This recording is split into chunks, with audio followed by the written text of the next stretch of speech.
name it on purpose. I know he did, but he missed it.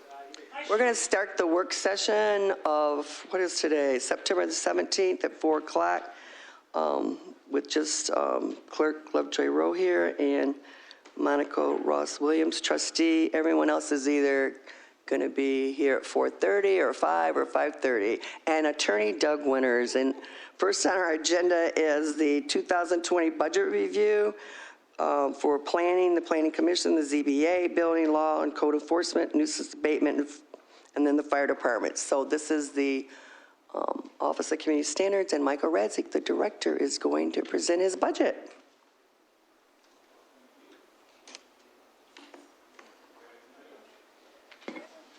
We started at 4:07, sorry. Okay. I've got several different budgets that I oversee, and we'll start with the Planning Department budget, which is in account 101-371. This is the proposed or recommended budget for 2020 fiscal year. Of course, the expenditures for this budget come from the township's general fund, so I'm not going to be commenting at all on those revenues. I'll highlight some of the major changes that have been recommended, the first of which is the most major change. I have requested and am recommending strongly that we fill the currently vacant planning director position. And I would even push to do that yet this year if at all possible, but I am definitely budgeting that for 2020. As you know, the planning department was formerly staffed with at least 3 full-time professionals, being a community economic development director, a planning director, planning and development coordinator, and at least one, if not more, paid interns at times. So it varied between 3 full-time and then a couple of part-time during the very busy development years. And when the recession hit, it was scaled way back down to just 1 coordinator, and that is where we're at today. The level of activity has increased significantly. The complexity of a lot of the zoning issues and development issues have gotten more complicated, and I am strongly recommending that we fill that position. In alignment with that recommendation, I budgeted a recommended top of the recommended salary scale, but as you know, that would be determined ultimately by you, the Board of Trustees, on what salary range would be offered if this position were approved to be filled. What was it? How much was it? I think I budgeted a flat $100,000 in salary. Okay. But that was just my best educated guess on what the current market would be. And again, that would be the board's decision on what the salary range would be. You'll also notice in 706,000, the salary permanent wages, that line was previously empty. It's now filled. That was because by adding the planning director position under the salary supervision line, I then moved the coordinator position salary to the permanent wage line that had been in the supervisory line where it probably shouldn't have been, so I've just corrected that and put it down there. So that is 75% of the planning and development coordinator position. The other 25% is absorbed in the building fund to offset that position's contribution to the statutory work of the building department, and it also includes the 2.5% wage increase that was negotiated with the labor union for the Teamsters. Also provided funding for paid intern. This for next year, as we did this year and the previous year. Those positions come in very handy for special projects and to help pick up the very low-level workload for residential permits like fences and decks and accessory structures. The rest of this budget is pretty much set through Human Resources and the Accounting Office. All of the fringe benefit, healthcare deduction, life insurance, so on and so forth. There's no significant changes in office supplies, subscriptions, publications, so on and so forth. The only change I would note beyond what I've already mentioned is there's 3 line items for planning consultation support and engineering consultation support. Those are for planning 801-003 and 801-006. And engineering is 817-000. Those line items have been adjusted according to anticipated need. Previously, well, first, the line item that's called Township Projects Planner, those are for special projects above and beyond the routine daily office workload. Those are projects with a specific budget amount that's authorized by the board and/or unbudgeted or unanticipated special projects that may come along on a moment's notice. As you can see, this year we're operating with a $99,500 budget in that account, and the recommendation is to reduce that to $30,000. Now, that may change during the course of 2020 as special projects are authorized and funded by the Board of Trustees. The line item for professional planning contract, which is our retainer with Carlisle Workman Associates for the routine work that they do, remains unchanged at $12,000. And I did bump up the engineering line, which is used for consultation services with OHM and Stantec. These are expenses that are not pass-through expenses attributed to developers. These are things that are, we use them for on the township's dime for consultations specifically for us. I bumped it up based on our year-to-date spending this year. We're trending upwards a little bit as things get busier and we do new things. That's everything I wanted to point out as far as changes for the planning budget. If you have any questions, I'll be happy to answer them.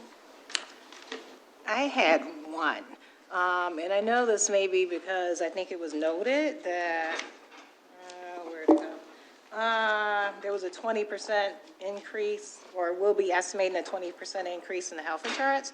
I'm assuming that is why the requested budget is $37,508, because the last year's original budget was $6,251, or is that because of your addition of staff? I think it's a combination of what the expected increase for health really benefits low. would be and the additional full-time position. Giovanna Neal's here, and I think she can address the actual anticipated increase. Thank you. Yes, so we did budget for Giovanna Neal, Accounting Director. We did budget for a 20% increase in the Blue Cross Blue Shield coverage that we have for our healthcare. However, 2 days ago, we did receive the actual amount, and that's at 3% increase, which is fantastic. It surprised all of us. So we'll be adjusting those numbers down. It's great. And then the other numbers we have in there, we've not heard yet, so we did a 10% for vision and a 10% for dental. Okay. And, so. Well, thank you. Yeah, 'cause so I saw that's that, I was like, good whoa. news. Good news. Thank you. That's great news. Thank you so much.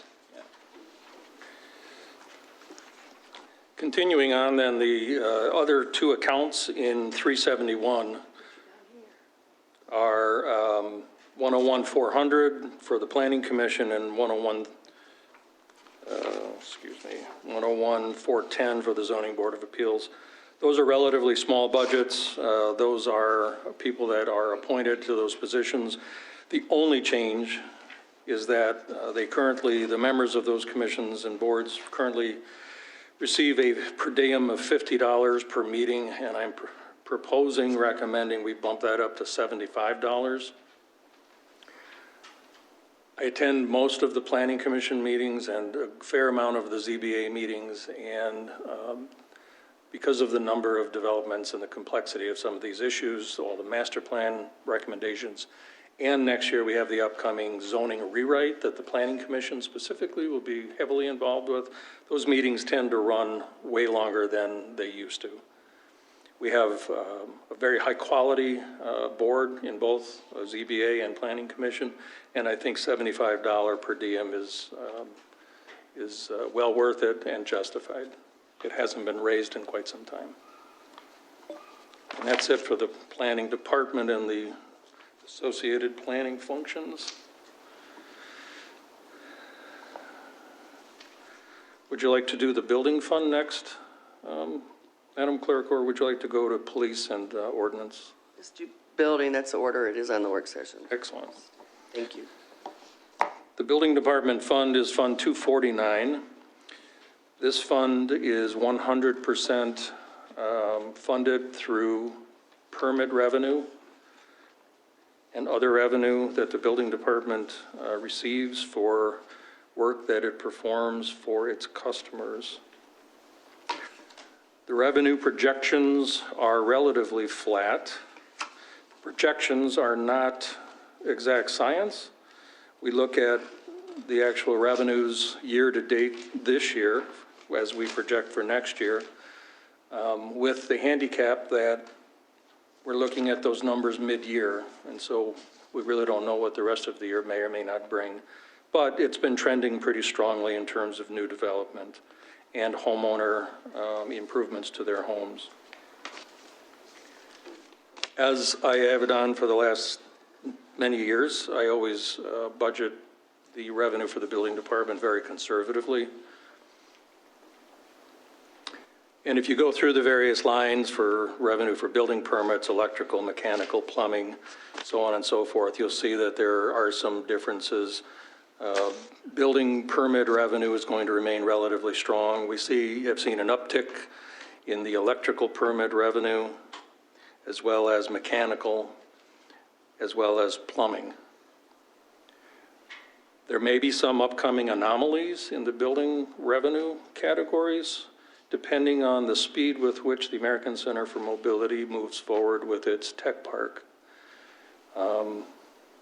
Next Tuesday night, the Planning Commission will be hearing a work session update from ACM on what they intend to do with their tech park development, which we hope will be in the review stages over the winter with an eye towards spring development and construction. However, like everything else with the American Center for Mobility, it's all dependent on contracts and negotiations and fundings with external partners that are completely out of our control, and so we did not count on any of that revenue.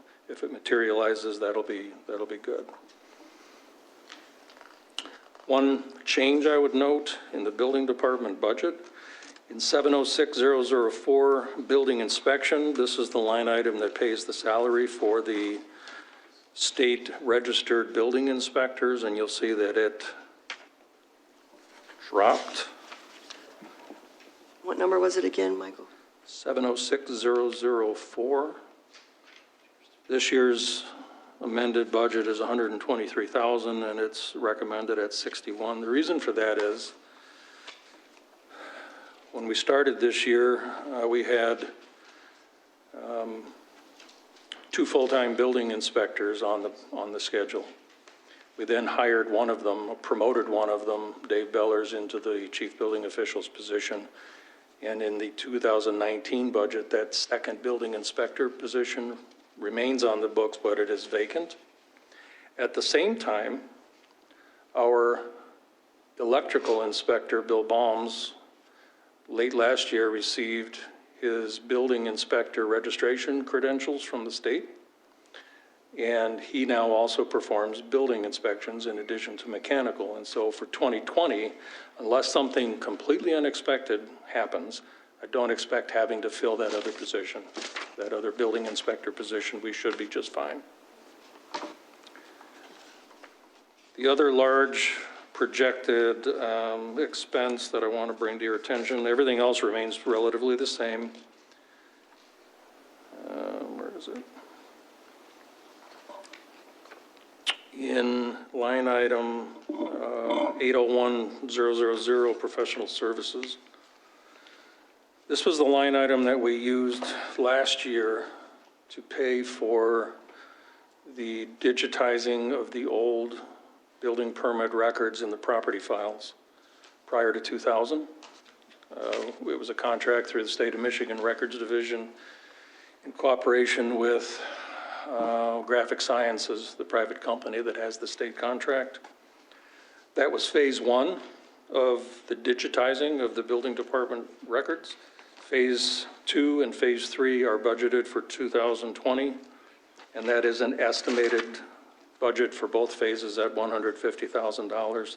This would be to digitize, now that we've got the old property files, the old development files, and the old building blueprints that are still rolled up on old paper in various closets throughout the building. Those need to be digitized and put in BS&A along with everything else. And that will be a project that would be specifically authorized by the Board of Trustees for a specific dollar amount, but I have budgeted what I estimated it may cost. Okay. Madam Chair, it's just to clarify that this 150,000 that should complete the Phase 2 and Phase 3, obviously it's coming back to the board for whatever it is that Yes. cost is. Okay, just want to make sure. And I was approached, just so you were aware, I was approached by the assessor's office. When we do Phase 2 and 3, they have a relatively small lot split file, old lot split records, and they asked if they could piggyback, and I have no problem doing that. The percentage of cost would be relatively very minor. And so that'll be included in either Phase 2 or 3 when it comes to the board. And that would complete the digitizing of all of the records related to properties upstairs, to my knowledge. And really, those are the only highlighted changes for the building department.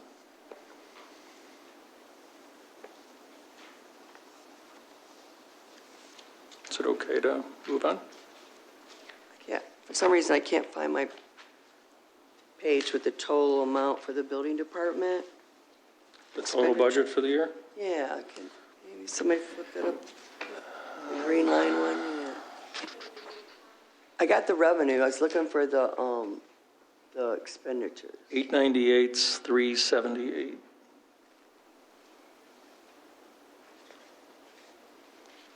I believe it, if I'm reading the spreadsheet correctly, it's in red in parentheses. For some reason, I don't have that page, I just, It's page 194. yeah, I was just looking for the hard copy, there it is. There you go.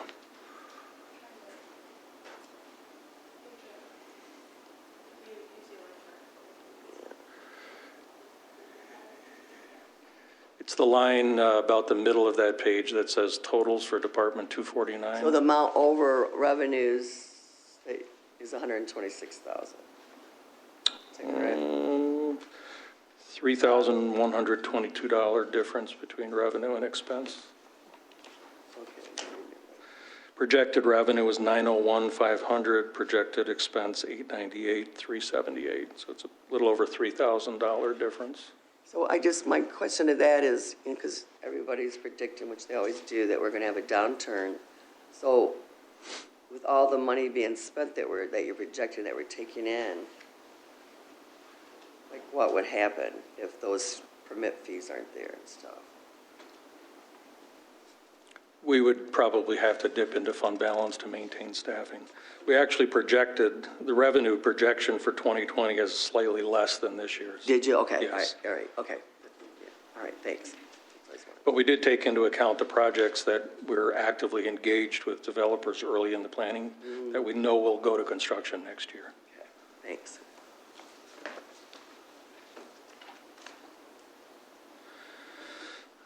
Next would be Fund 266, which is bifurcated into police services and then ordinance. And there is a significant change in the ordinance budget that I'm sure you've read about as you went through the budget packet. And I'll highlight it in specific detail. And there's a handout that was put in front of you that we'll get to shortly with the blue bar graphs. First, the revenue for Fund 266. This is up until the 2020 projection, this was completely supported by the Police Ordinance Neighborhood Watch millage that is voter approved. And then when we get to the ordinance section, I've proposed to combine Fund 248, which was Housing Commercial Building Inspection Fund. And I'll explain why, and the proposal has been vetted by the accounting director and the supervisor, and everyone was in agreement that it made sense and it was there was no obstacles, legal or otherwise, to doing it. And I think once you hear the reasons why, it'll make sense to you, hopefully, as well. The millage projection is $7,708,206.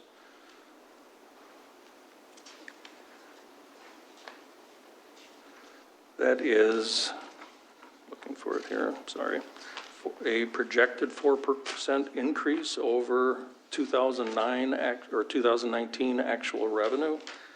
So again, that is a conservative estimate. In addition, there's other revenue sources. There is a payment in lieu of taxes from Clarkey's Towers that's budgeted for safety services. There's also, for the first time, well, I think last year and then this year was the first time in many years, actually earning interest on what's in the bank. It isn't a substantial amount, but it does help. And then the rest of the revenue items in this line, 574001 state revenue for liquor enforcement is $24,000.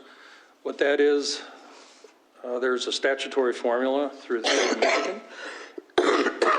Every municipality that has licensed liquor establishments that have to deal with the refundable bottle can stuff generates revenue, and there is a revenue sharing that the state does. They give each jurisdiction, and it's directly equivalent to the number of licensed establishments in your jurisdiction. The last several years, it's been in the $23,000 to $24,000 range. I budgeted it at $24,000, which should be right about on target. The rest of these are new this year, and if it's okay, I'll just defer till I get to ordinance, and then we'll come back and I'll help explain all those. In the police services budget, we're budgeting continuing our sheriff's department contract for services.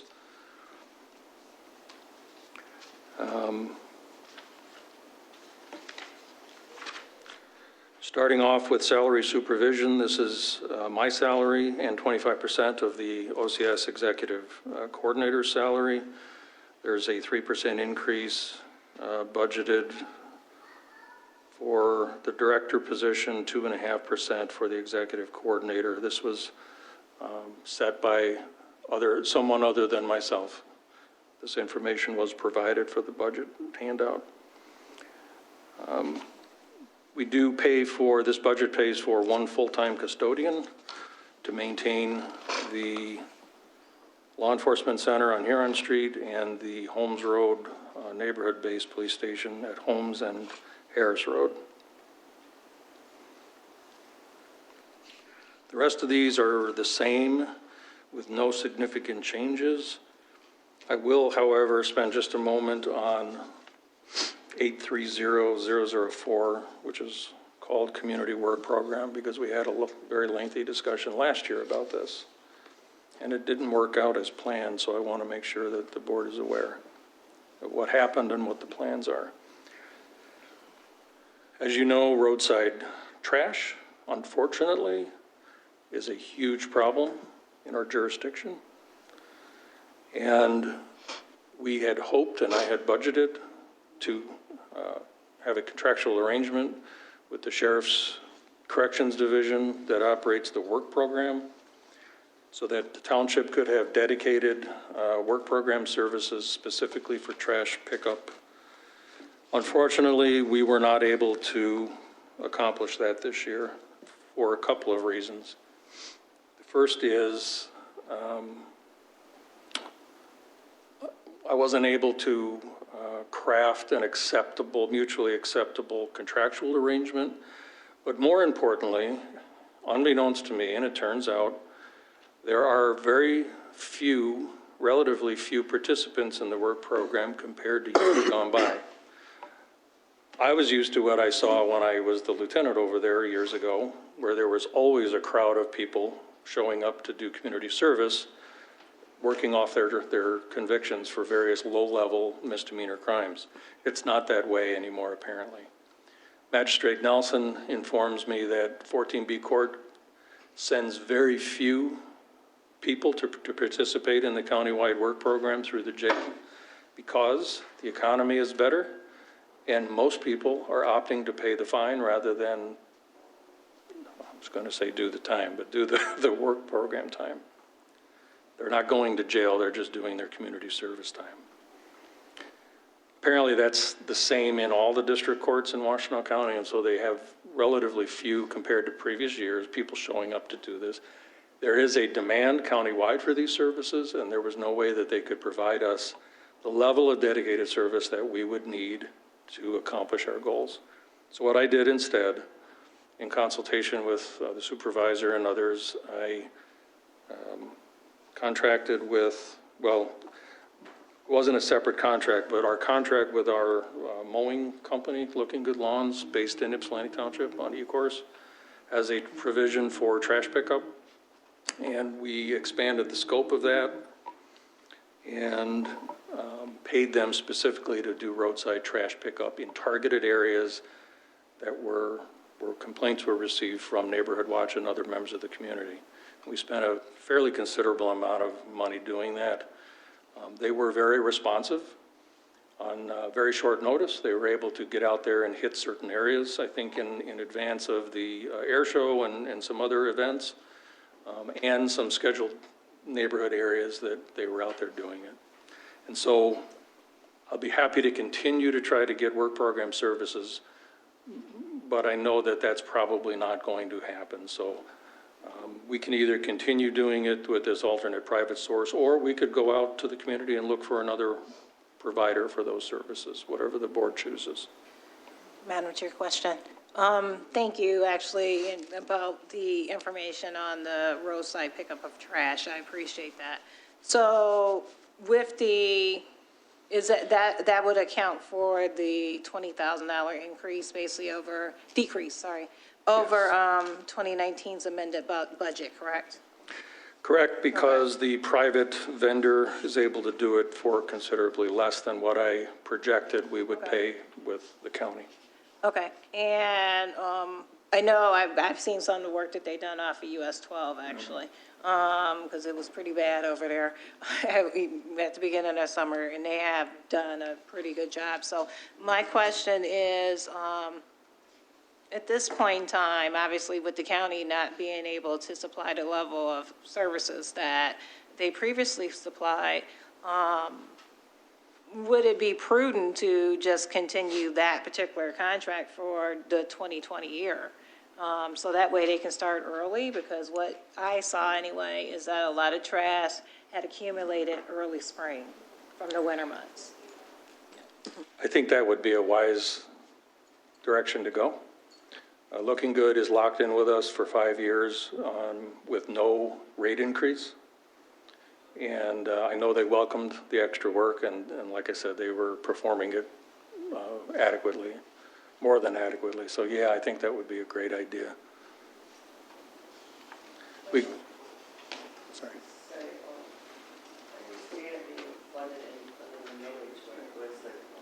Is that, you're getting the workers through the court system. But I wonder about the appropriateness. Have you ran that by the accountant and stuff to see? Because it seems like it's more parks and grounds.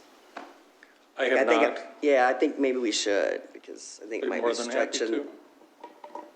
But the millage language, like it was okay when we were paying, because it was part of the public safety. People were serving out their crimes by picking up trash, so I just wonder about that. I had thought about it. I have not consulted Yeah, you with, probably should ask, probably Raina or Doug, probably, because on the village. it's not in our parks, but it is on our public streets, even though we don't have direct jurisdiction. Like we do mowing, but we don't charge. It is a nuisance abatement activity, which is I don't know, yeah, hand in hand with ordinance enforcement, but I definitely see your point. yeah, because it's, to me, I see it's like we're picking up the trash, like mowing in the right of ways. Yeah. I will have those conversations and report back. And Madam Chair, I did have another question since we're on this part with the ordinance department. I noticed that you put inside the explanation that basically there's going to be a request to include one additional ordinance enforcement assistant. which it has become necessary to keep up with the code force demands of the rental housing certification. Here's my question. Is just one needed?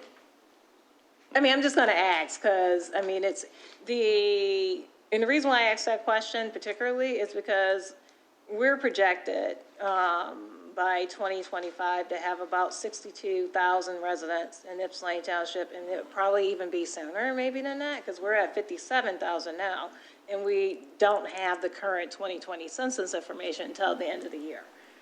So my question is, right now, you said that you have 3 ordinance enforcement assistants. That's coming from 75% of the Fund 248. Which, you know, obviously that's been eliminated, but in the same aspect. So you have 3 right now, you would add 1 more, that's 4. How much is it expected that they would cover, you know, because you have 31.5 square miles, right? So on an average day, how many ordinance complaints are they covering with the 3 that's currently there? I'll be happy to get into all that data. Would it be okay to just hold that till we get to the ordinance budget? Because that is right on target or on point with the discussion that I want to have. Okay, sure. Our sheriff contract will remain at the same level that it is now, 38 police service units, which effectively puts 38 sworn deputies, 6 sergeants, and a lieutenant on the street out of our law enforcement center and the Holmes Road Station on occasion, in addition to all the associated support functions, Metro Dispatch, computer technology services, insurance, legal liability, so on and so forth. We also get full use and access of their detective bureau, which is 8 sworn officers, and I can tell you statistically, we're almost 60% of that workload.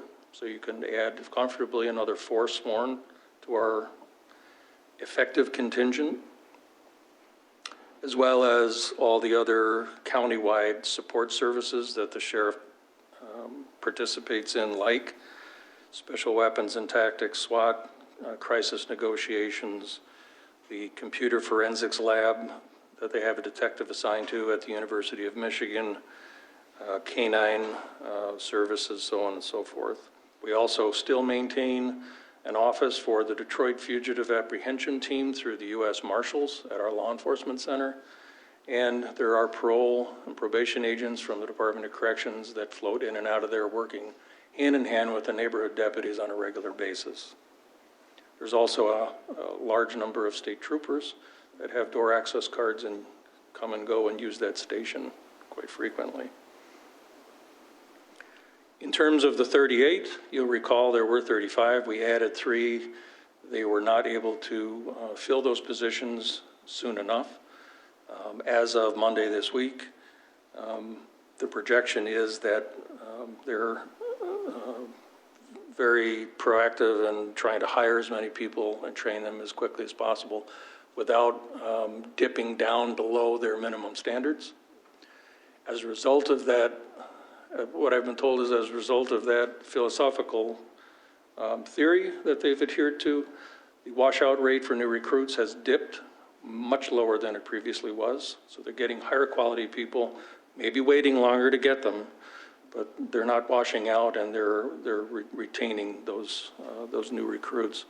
The projection is that we will have, we're at 34 now, we'll have 35 come January, and the 3 new recruits that will hit the street with training officers will be assigned to our station and our jurisdiction for all of next year, which is something new. As soon as they complete their training period, probably about 4 or 5 months, then they will be out on their own and will be fully staffed at 38, hopefully no later than mid-year 2020. And just to put your mind at ease, we do not get invoiced for positions that have not yet been filled, nor do we bank hours for vacancies for positions that have not yet been filled. So it works both ways. And I monitor that on a weekly basis. Madam Chair, thank you, Mike, for that. Just to clarify, so you said hopefully next year, all of the calendar year next year, the 3 new recruits would be there? Yes. So are they currently in training, or will part of next year be training? I thought you said January. Part of next year, early next year, would be be their training. training. They'll be working here with training officers, Okay, but they won't be out on their own For like filling 4 or those 5. 3 new positions until they're done with training. okay. Thank you. There's been a whole new slew of retirements. Yeah, you're allowed to retire, I guess. It's fine. Well, And Madam Chair, people I hired when I was going out the door are now retiring. It kind of makes me feel a little old, so Won't tell anyone. it's too late. Madam Chair, and that's where my concern is, actually. Because if they have had issues filling the 3 positions, obviously, economy has went well, people may be looking at other positions. But in the same aspect, I believe we allocated these in 2017, 2018, yep. So with that, the allocation versus when the 3 new officers will be ready to get on the streets is looking almost like almost 2 years or plus. Yep. And so if more officers retire, which could happen, because it could. They know exactly who's eligible and Okay. when, and they're planning for it the best they They can. are planning Yes. for it? Okay, yeah, because that's my concern is that, I know that we, obviously need police services, but I believe that, like you said, we have to be put at a priority. Because of the size of this township and how big that service contract is with the county sheriff. Well, I can share with you a phone conversation with Acting Commander Morocco yesterday. He's acting commander for September, October, November. As you know, he was our lieutenant, and he's well aware of our needs here and the challenges.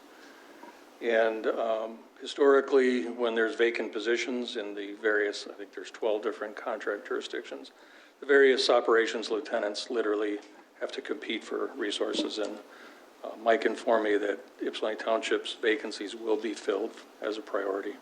Thank you. Key is if we want to hire any in the future, we probably should start now because it'll take 2 years. Well, yeah, I mean, I know you've heard is what it is. you've heard the information from the sheriff and others. The current state of affairs in police, law enforcement employment is crazy. Never seen it like this. Their agencies are literally competing against one another, offering incentives and stealing each other's good people and back and forth. And so they're doing everything that they can, that they know to do, including, I was told, I don't know exactly where down south in the country, but there is a military out processing when people get honorably discharged from different branches. It's, I think, Georgia or Alabama. And they have been sending recruiters down there and actively recruiting the good ones to come up, move up here and work for. Fort Benning. It may be, I don't know. So they're getting a little bit creative with that, and hopefully things will change for the better. I would also point out I'm projecting a significant reduction in police overtime based on current trends, and I think it's directly related to the implementation of 12-hour shifts here in Ypsilanti Township. That was started this calendar year as a pilot program with the deputies union. The only place they can work 12-hour shifts is here. And I'm told that it's working out very well all the way around. The net effect for us is we have more, I hate this term, boots on the ground at any given time. We have more squad cars available to respond at any given time on any shift than we did before.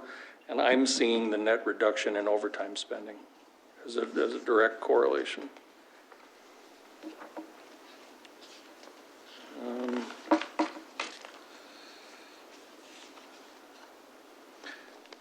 Everything else is pretty much remaining the same, maintenance and utility payments for the police station, so on and so forth. I would point out 933,020, public camera maintenance, and 977, equipment. Those two line items have been bumped up. Specifically, my intent is to add as many as 10 additional cameras on our community safety network. And unlike the ones that are in the community as part of special assessment districts, my proposal is to, in concert with the police, who know exactly where a camera could benefit their investigations. There's many public intersections that cannot be attributed or connected somehow to a neighborhood, at least not in my mind reasonably. And so I do have a tentative list of 10 locations where we'd like to have cameras. These would be, the township would pay the monthly expenses for them, and I budgeted for those in the budget. And again, that would be your choice whether you wanted to move forward with that. Can we include like township buildings? The township buildings are on our private network, which is a separate budget, but yes, I would, the more the better. So many places we don't have them, we need them. Yes, I totally agree. Maybe we could put them in the bathrooms in the park so we could get the bathrooms open. Not in them, but outside. Yeah. Not in them. In the parks. I would definitely have that conversation with RSD, with their budgets.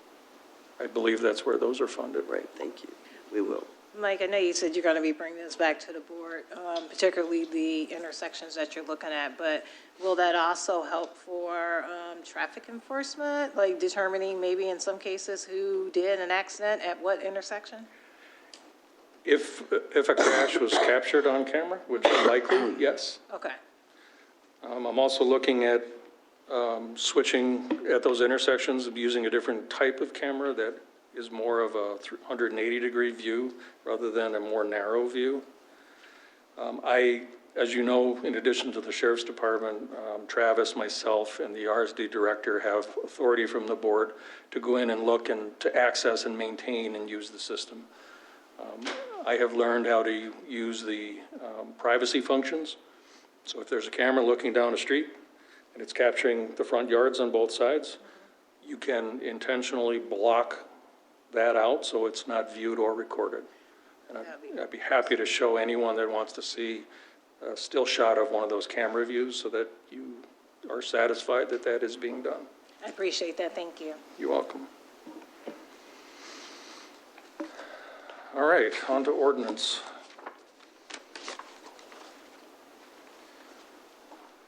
Previously, right up until right now, we have Fund 248, which is Housing and Commercial Business Inspection.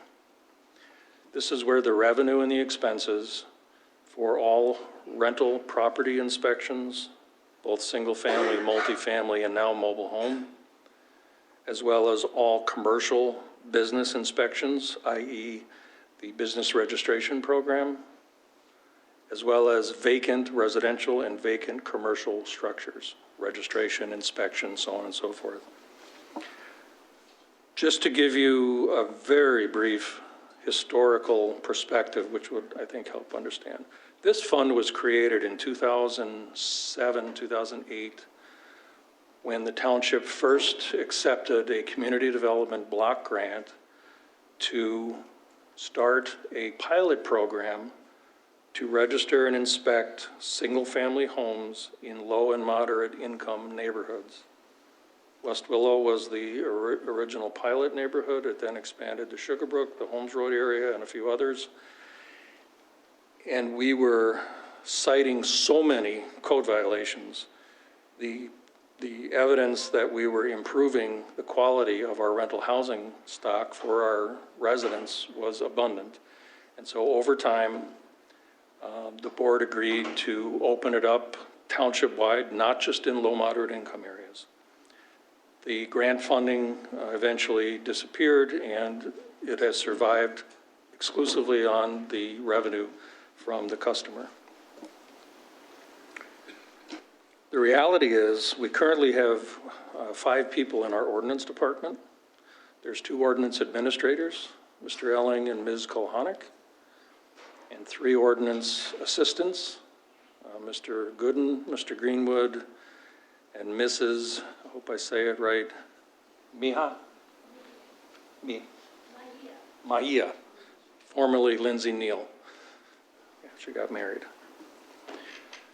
The reality is 2.5 to 3 of those 5 on paper are funded through 248. The others are funded through ordinance, but in reality, they're all doing the same exact work. It's all code enforcement. They're all enforcing the property maintenance code and our various property maintenance ordinances, whether they're doing it by schedule as a rental inspection, or they're doing it by responding to a complaint at a rental property or a homeowner occupied or a commercial business, so on and so forth. So we set up this fund originally to track our grants. It has outlived its usefulness. It's no longer relevant. And so I had a conversation first with Accounting Director Neal and then with Supervisor Stumbo about is there a need to continue to have this fund? Can I consolidate all these employees and these functions that they're all sharing now anyway into one budget, which for transparency would make it, I think, easier for the Board of Trustees and other regulators and monitors to see the big picture, because there's only one place to look instead of 2. And from an administrator point of view, for me managing it and for Nancy Robakowski and others that help manage it, we're dealing with one single budget cost center for the employee, their fringe benefits, their vehicles, their equipment, all the other accessory things that go with it. And so for all those reasons, it was agreed that this was a wise thing to do, and I've proposed that we do it. In front of you, you have this very simple little graph I put together. I just to help paint the picture. The first page is 2018 inspection analysis. This is just the ordinance department, not including the building department. You'll see the different employees at the bottom, and you'll see 2 columns for each one. There's certificate work and enforcement work. Certificate work is anything related to a rental certificate, a vacant building certificate, a business registration, a liquor inspection, anything having to do with a certificate, right? And those are the things that were formerly funded out of 248.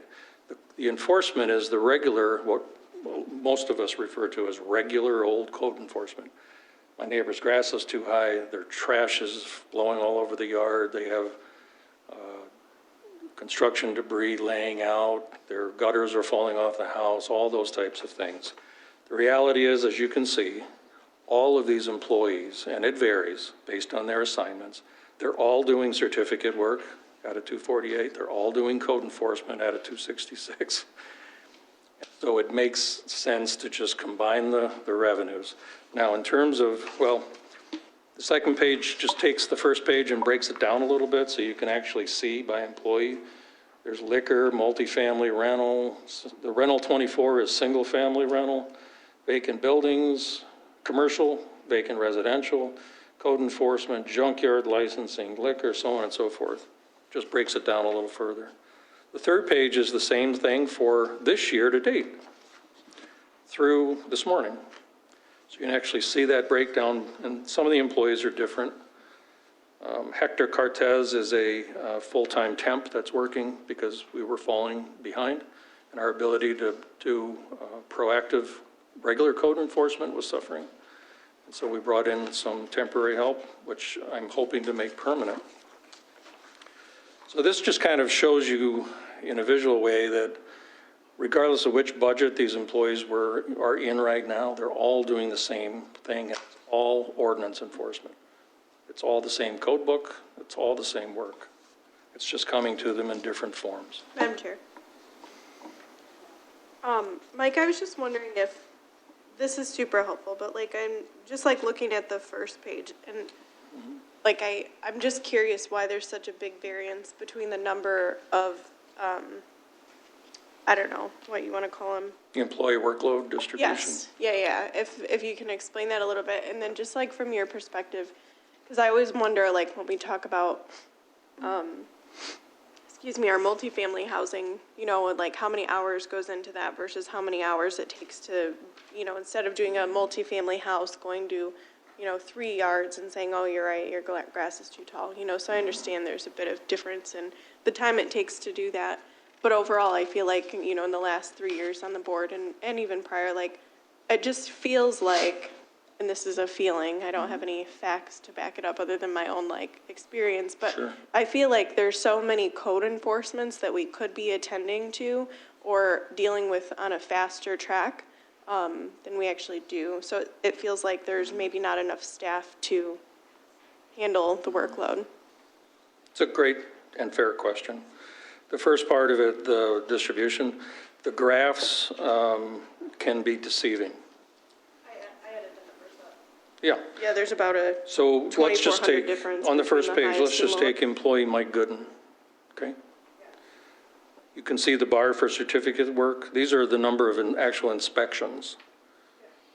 Last year, he did almost 4,500 certificate inspections and 793 code enforcement inspections. The reason for that is Mike last year was assigned exclusively to apartment inspections. That's all he did. So he might inspect 30 or 40 apartment units every day. And in between, let's say he gets a cancellation, some random last-minute cancellation, he'd shag regular runs as time permitted. So you see very few of those and a lot of the other ones. The multifamily rental inspections, let's say you go to, say Aspen Chase on Gulfside or Lakeshore Apartments on Grove. He may go into 24 units in a building, all in a block of time, all at once, one after another after another. All the units are laid out and look the same, approximately. And he has a checklist, things he's checking, and then he's writing a report for every single one. So he may be able to rack up a lot of inspections. Now, if he were to do the same number of blight complaints, statistically speaking, it probably would take him 5 times as long, because he has to drive to each one, inspect it, write his report, upload it, and then go to the next and the next. So that helps explain the variance. It's because of the nature of the work. And their assignments change over time. For instance, he's being transitioned, I think, to single family. He's been doing multifamily for so long now, he's just a little burned Yeah. out on it, and we're trying to, Just a clarifying yeah, question. exactly. Mike's actually not the highest. Good. He's one of our good inspectors. Thank you. You're welcome. And then the follow-up for the second part, I guess. Sorry, I don't think Mike got to the second part. Which was, help Do me. you think that we have enough bodies to do the work? Well, I'm not going to say no. We can always use more. I have proposed to add a 6th full-time ordinance person, an assistant. So we have the 2 administrators, currently 3 assistants. I'm proposing, recommending a 4th full-time assistant, which will give us the ability to do more proactive stuff and the ability to keep up with. The multifamily stuff has been a challenge at best, partly because of some uncooperative apartment owners.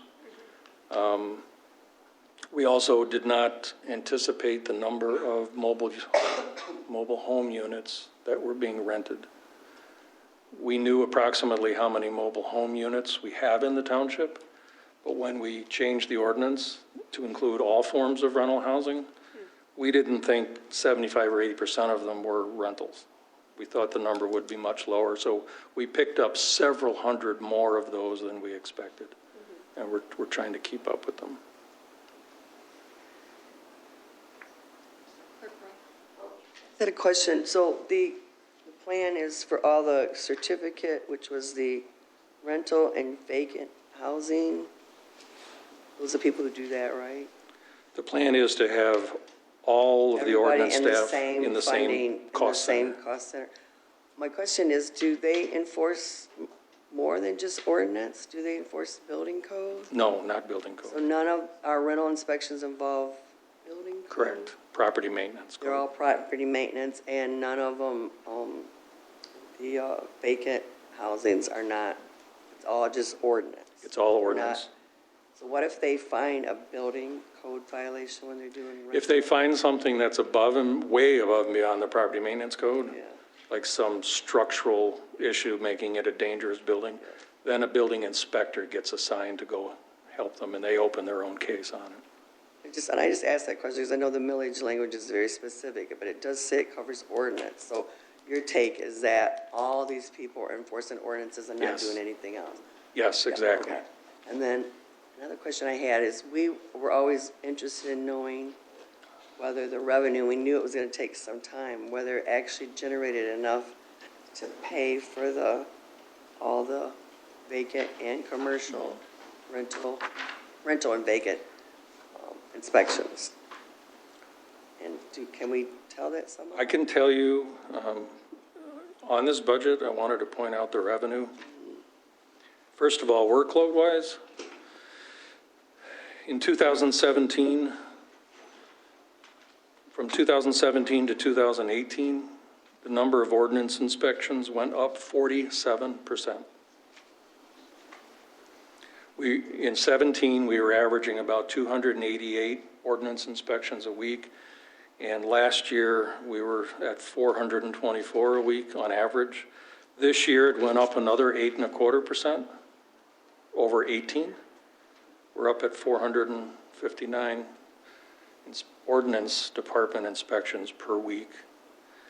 So I say that to paint that picture for you as well, that, and I would attribute the huge jump from 17 to 18 to tackling the multifamily apartment inspections. There's well over 7,000 multifamily units in the township, and they're not all together. They're spread out over 67 different complexes. So it just keeps getting busier and busier. We then layered on the business registration last year, which was another layer of work. And unless directed, I think I'm done. Adding more new programs unless something comes along that's absolutely necessary. I think we're mastering all of it now. And to your question, I won't really be able to give you a educated answer until I see 6 full-time people in action for a little bit of time to gauge that. I would like to be much more proactive. We always prided ourselves in ordinance on being able to respond the same day if it came in early, or the next day at the latest if it came in late in the day. For the most part, that's continuing, but it's primarily response-driven by complaint. There is some proactive work, but not as much as there could be. I also think that statistically, we give people a chance because our goal is compliance. So we don't write a ticket right away, which means we have to go back out. Right. That probably, but Well, that, actually, you and I spoke about this topic in general recently, and then I had a conversation this week with the 2 ordinance administrators. This whole idea of issuing someone a notice of violation, and we call it a courtesy notice, right? We come and we say, we're giving you a courtesy notice in writing, you're in violation. We're going to come back in 7 days. If it's not corrected, we're going to step it up to the next level. Well, there's repeat offenders that, we keep getting sent to the same address for the same thing over and over. Or that tenant moves to a different address, and you can track where they've been by the number of complaints at the different places they've been. There's nothing in our ordinance that requires us to give a courtesy notice of violation. So my proposal, and I'm working with the people that would actually do the job to make sure it's doable. I don't want to do it and fail.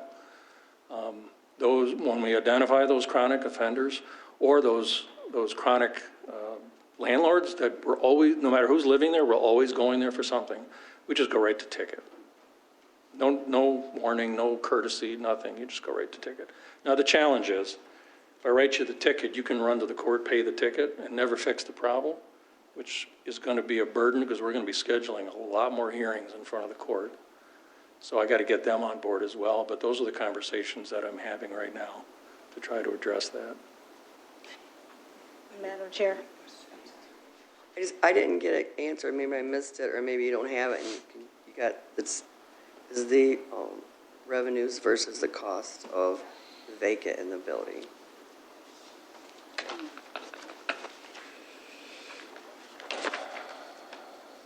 page are we on? These are my notes. Oh, okay, Here's what I did. all right.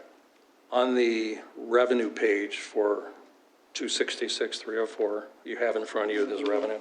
If you take all the line items that were zero for 2019, where there's something in there, it adds up to $298,500. That's the projected fee revenue from the rentals and the vacants and the business registration.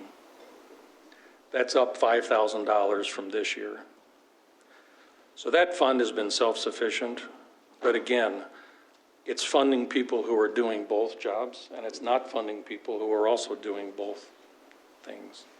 It's the same work, the same codes, the same process, just coming from different directions. So, in addition to the police millage money and the other miscellaneous revenue, just shy of $300,000 will be contributed from people paying fees. Does that answer the question? Yes, it does, Thank you. Madam Chair. Yes, trustee Monica. Thank you.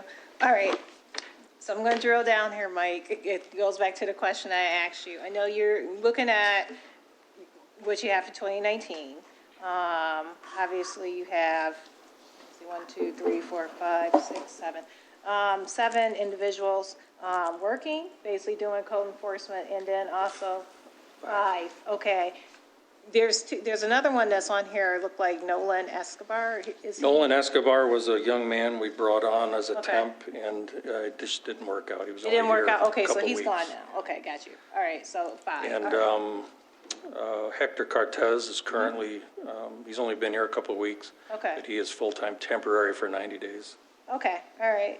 So I went back to I did a difference between, and I just looked at enforcement, not to certificates.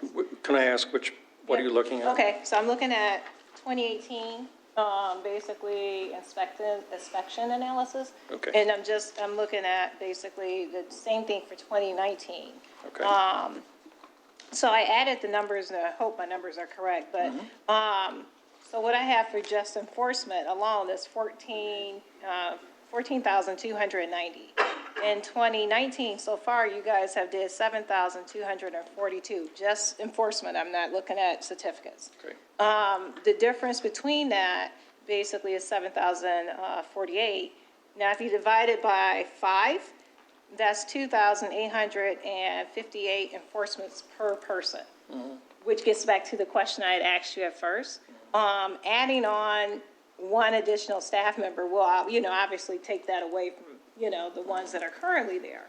But do you think that is enough considering the projected growth in Ypsilanti Township that we talked about, earlier in the working session, where we're looking at about 62,000 residents by 2025?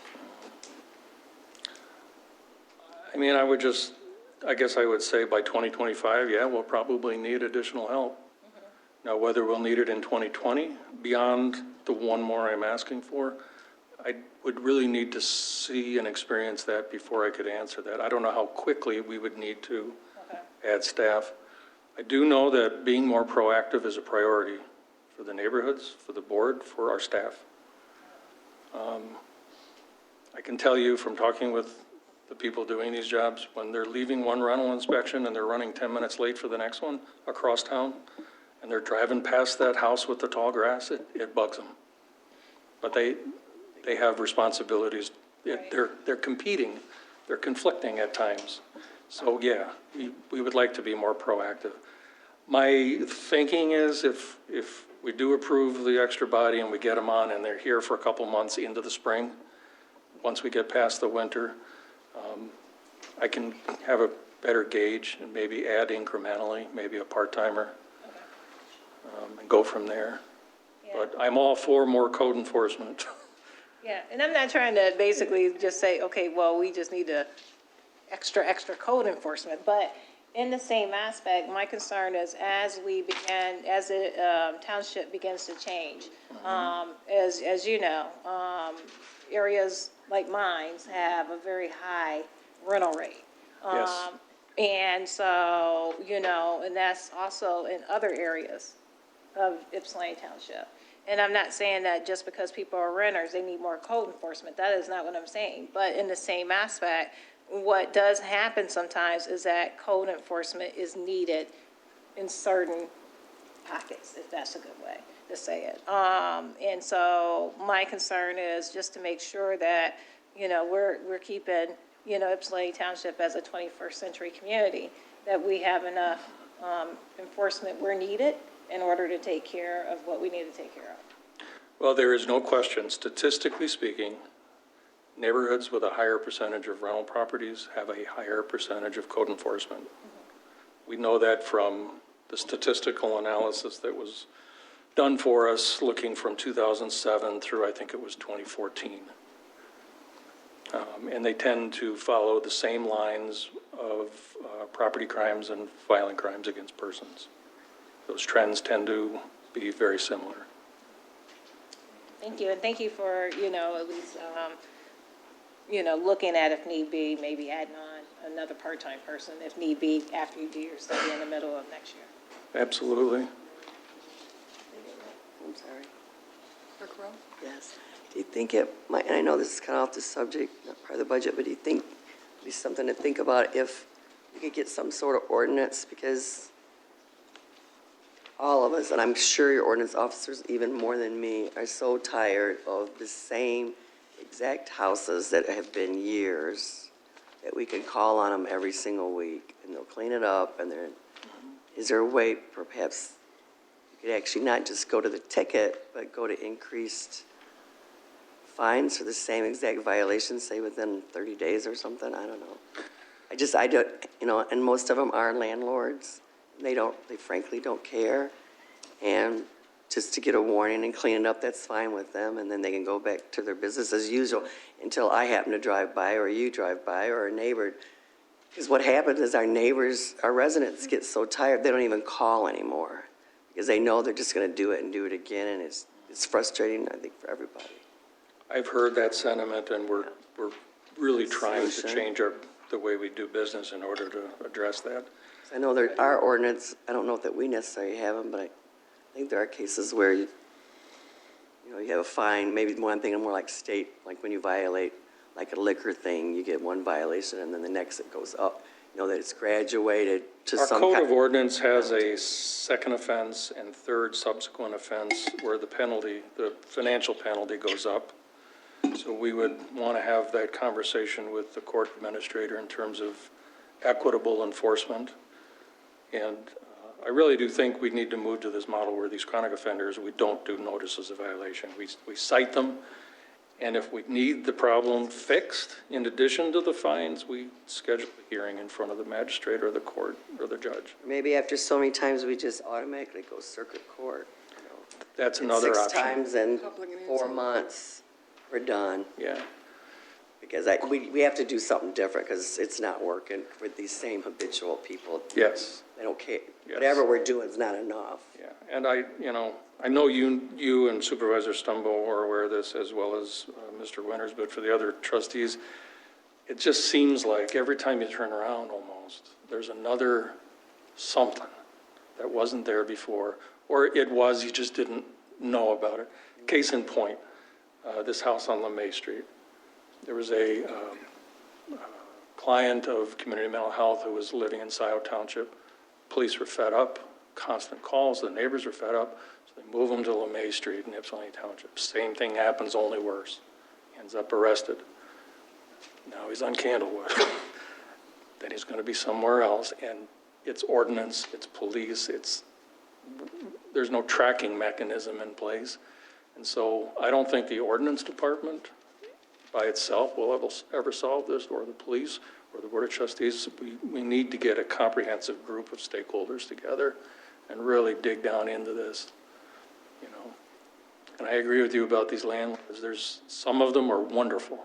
Circuit court, we've been extremely effective, so I just think that we just need to get there faster on these habitual ones, because once you get the court order, then when they violate it, we can get back in there fast. So I don't know, just need to determine. And then I would just recommend too on that, when you're just going to do that NOV, that you just make sure that that's very specific, so it's not subject to this person. That's the word I want. That's not what's the word I want? Not objective or subjective. It's not not subjective. subjective, that the credentials for when you go to that, or the rules are. I think Mr. Winter. So that way you can respond to the residents why you want straight days, especially that's Understood. I would just add to the discussion, for whatever value it has, that there's got to be in place some kind of a tripwire, or however you want to call it. If a sheriff's department is sending out, responding 103 times in a very short period of time to a house on LeMay, there's got to be a way of that being flagged in their system to notify there's an issue. And I also bring it back around full circle to us. Sometimes I won't go into the specifics, but like that Citgo gas station over there in the corner of Holmes, I think, in Holmes and Fort Boulevard. Seiko. You get 13 visits, by the ordinance. I'm just speaking from my standpoint, because we've talked a lot, myself and Township Attorney McLean, with the court, the circuit court. They understand what the township is doing, and they've been very, very supportive. I think when you get 13 visits or repeated visits, the district court is not the most effective place to get a permanent injunction. It's enforceable.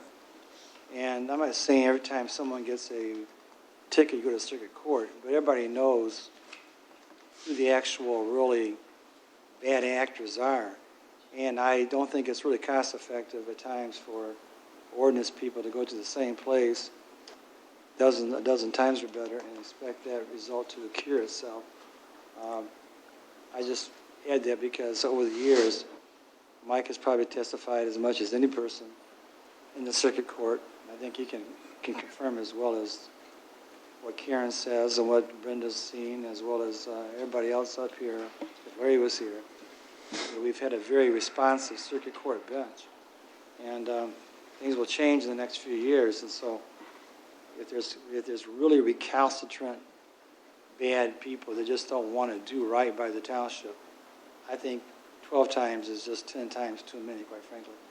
And that's just the insight that I've had over time, that it's one thing to go to the district court and pay a fine and walk in, walk out. It's a little bit different when you go to the circuit court and you're looking at the judge in a different light, because he or she's got the powers to put you in jail as well as to fine you daily and do many other things to bring into compliance. And sometimes a person has earned that ticket to go to circuit court when you respond dozens of times, hundreds of times. It's not fair to the township, because you're taking away resources that should be used in other parts of the township. That's just my perspective, and I think we probably do as well as any township on a per-person basis with what Mike has to work with.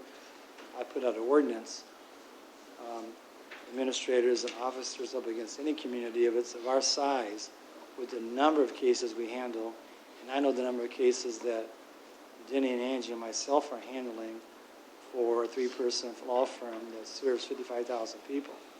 And so it's a struggle, but we make a big difference. But sometimes I think, as Karen was saying, we need a new paradigm to shift it over quicker when people are just sitting there and not responding, because that's what drives people crazy, going by and seeing the same light, or it gets cleaned up and then a week later it's back again.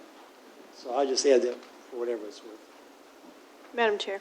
Yes, Trustee. I just appreciate this discussion a lot. I think that in my Holmes Road neighborhood, like, there's a particular house, and there was a unicorn floaty that I had to drive by every single day for like months. And I know that it was under our code, ordinance, but then if we do the 7-day thing without, just as a courtesy, then it's like, okay, well, that's another 14 days and then another week. And it just takes a really long time.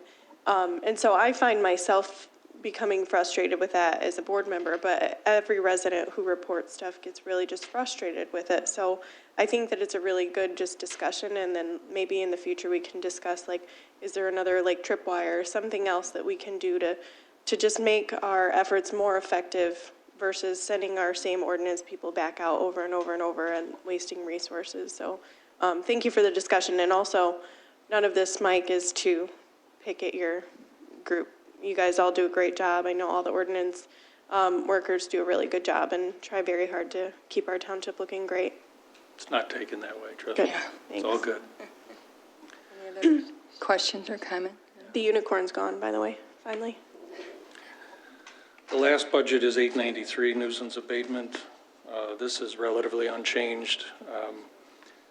This has, I was going to say, this has nothing to do with code enforcement. This is just where the money flows from and to the vendors that do the work for us. When we call a company to come board up a broken window, when we mow grass, when we pick up trash, the money just flows through here. And it really is, it changes constantly. A lot of it is dependent on what gets collected with the winter tax bill when the delinquent invoices, especially for noxious weeds, get rolled over. And so what I budget is based on what I see in the middle of the year for the next year, which is not a real good crystal ball to use, but I do the best I can. So that's it. If there's any other questions. Any other questions or comments? All right, thank you. I did have one. I'm sorry. I just saw it. I'm sorry, Mike. It's at 704000. Is this in ordinance? Yeah, I think so. It's the Newton's abatement department. And it looked like there's a $500 increase from the 2019 recommended budget. I'm sorry, So okay, I'll go back. Which line is it? Yeah, department number is 893-000. And then the line number is 704000. Statutory payment to the point. Yeah. Noxious Weed Commissioner for the purpose of interpreting administering code, and there was an increase of $1,000. I'll have to check on that. I don't Yeah, know. it looked like it's just a $500 increase. It did, I increased it Yeah. for Bill. Okay, last year. Well, Bill's it now, but we pay $1,000 extra to oversee the noxious weed. Okay, Noxious Weed Commissioner is a Not that. statutory position in our code of ordinances, okay. and this person has the authority to make those tough calls. For instance, you own 20 acres of vacant property, and it's next to a church, or it's one side of it abuts someone's backyard in a neighborhood. How far back do we make that person cut their grass? Okay. So that you don't harbor rats and all that other stuff, Right. Versus a natural area. right? And also So there's the a lot. authority to declare certain areas, natural areas that don't need to have vegetation maintenance. Okay. Mr. Elling is the most experienced with all of this stuff, and we do rely on his expertise to make those tough calls. And as I said, it's statutory position in the code. Okay, so that's why it would be the $500 increase, just more weeds, Yes. I'm assuming? Yeah, I did, I was looking back and it's been the same for 10 years. It's been the Okay. same, yes, Okay, since I've thank you. seen That it. explains it. Thank you. All right, All right. thank you very much. Chief? Ben? It's 6 o'clock. When do you have to leave, Ben?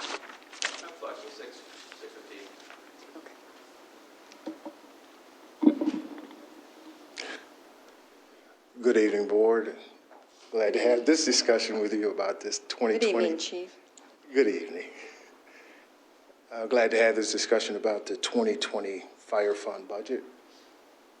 However, before I get into specifics of this, I would like to take just a short look back, because what this budget represents for me, this being my 10th year here, that it's like a spring, it's like a budding of the seeds that were planted years ago when I first came to this community. If you could recall, Brenda and Karen, by the way, when I came in '09, the budget that we prepared, and I remember Karen asked a question on that budget, '09 budget. She said, "Chief, where's the fire truck?" And I was like, well, based on the finances and the circumstances back during that time, I knew that my strategy was to protect the fund balance and to go out and negotiate concessionary contracts. And I think we did 2 of those. And if I go back to 2018, when we were having negotiations, I Attorney Winters, at the negotiating table, he made a proposal for us to go out for a capital improvement millage. And my eyes rolled back in my head because when he said that, I was like, hallelujah. Unfortunately, though, at that time, it took us a little while for that to come to fruition, but it has, and it is representative in this budget today. And I said that because what I'd like to do, how I'd like to frame this budget is to look at it in those three funds that the capital outlay, the fire pension, and the property taxes for operations. Because all of our, you might say, our disciplines are contained in these three revenue outlays. And if I could go back to the end of this budget and you take a look and to say, if I look at fire pension and retirement, and you look at what was collected for it, and you go back and you revert back to what the expense is in this budget, you'll see that it is very tight.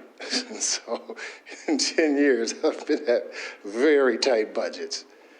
Also, the same goes with the property taxes that fund your expenditures and operations, that include your civil service, and you look at what is collected and what the expense is in the 2020 budget.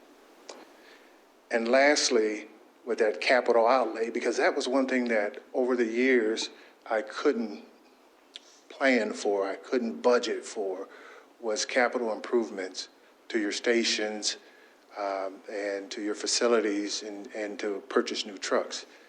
And by the way, that amount is, I think, about $640,000, and you see the expenditures for 2020 are very near that same amount of money. So that's the frame I want you guys to kind of look at when we go through these numbers, is to say that, hey, the budget has been streamlined, the budget is consistent, and we're projecting a very minimal fund balance also. So I don't know if you want me to kind of go line through the revenues or anything like that. I think what was important for me is to kind of to skip through, because a lot of the figures in there I don't control. They come from the accounting director, Giovanna, and the HR director. That has to do with primarily the wages and benefits. However, with the capital outlay, I do control that, and in terms of staffing requirements, I knew that came up in the last discussion. But that isn't part of this 2020 budget. But if and I will say this to the board, that capital outlay millage is, to me, is such a great tool to have, and it moves us forward. As something I would just recommend in 4 years, 3 years, when it comes up for renewal, just to continue that, maybe not at the same level of funding, but to keep that going forward in hopes of that perhaps you may want to build a new station, or you might want to move a station as far as the master plan is concerned for the township. Any So questions? does anyone have any specific questions on the line item? Every line item is explained, but if there's an area of concern, Clerk Rowe? What would be helpful, you keep saying we or you all, but, so maybe you could do like a long-term capital improvement fund? You mean an asset management? Yeah. Okay. I think he has one. Yeah. You know, that would be for the rest of this millage and then for the futures, because it's not that too far away that you're going to. Okay, go beyond well, I do have a capital improvement plan. Yes, you do. It went with the millage. It went with the millage, however, We need to update it, so I'm just saying, project it out for the next set of millage. That's all. Okay. I think you have that. Yeah. Any other questions, or I've only had a couple. Trustee Ross Williams? Yep, actually a comment and a question. I'll do the question first. And this may not be decided by you, but it's just a general question, because I saw it there, and I'm like, okay, it's only this one's being used. So the Civil Service Commission on the appointed officials, I see it's always budgeted, it's budgeted for 2,500, but the activity is very low, like in 2017, like $425, and then in 2018, $275. There has been I would explain that as that the commission is scheduled to meet quarterly, Okay. or is it bi-monthly? I'm not certain, but there have been times that the meetings were canceled. Okay, Yeah. all right, okay, so And that's if- what, go ahead. And that figure for civil service, over, I'm going to say, the last 10 years, there hasn't been much fluctuation in that. And I think one of the bigger things is to note that our hiring and our posting for our hires come out of that. And we're due in, well, I want to say in a couple months to go back out and establish a hiring list in the department. Makes sense. All right. And then just wanted to point out that looked like, yeah, maybe asked with the millage that your fund balance went up also from last year. It was like 11.35, and now you're up at 12.20. So just wanted to point that out. That has been the overall strategy in terms of how we budget and manage. And if you recall, Supervisor Stumble, when I came here, I was given 3 directives that I remember. And one was to provide leadership in a fire marshal's position, and desired to have what we did in Jackson, what was called the automatic mutual aid response. I'm glad to report today that I have been in discussions with the chiefs and the city in Superior again, and we're discussing just removing all the boundaries so that we just do automatic aid to each community. We currently do that with Superior, but they only come to 94, and they're talking about coming, well, they bring the ladder truck beyond 94 to the other side, but we're talking about bringing an engine also, and the city comes to Textile Road, and they were amenable to just removing the boundary and covering all of the township. About a year and a half ago, I talked to Pittsfield about expansion of it also. They've been a little reluctant on it, but those objectives, my point is that those objectives that I was given, we have not sidestepped any of those issues and tried to make things happen for the betterment of the department. And I can remember a couple meetings ago, our Attorney Winters, when we were looking at the statistics from the area fire departments, he was concerned about, actually gave some kudos to Ypsilanti Township for the performance metrics of our department based on our call volume and you might say our budgets and what happens in other communities. I said that to say this, that you could say your value you get out of it, but I try not to take credit for the service, you might say, improvements that have happened. But we've been fortunate to hire some good people, and we've also been fortunate to be able to manage this so that it has been productive and makes your community a whole lot safer. So. I appreciate you, Chief.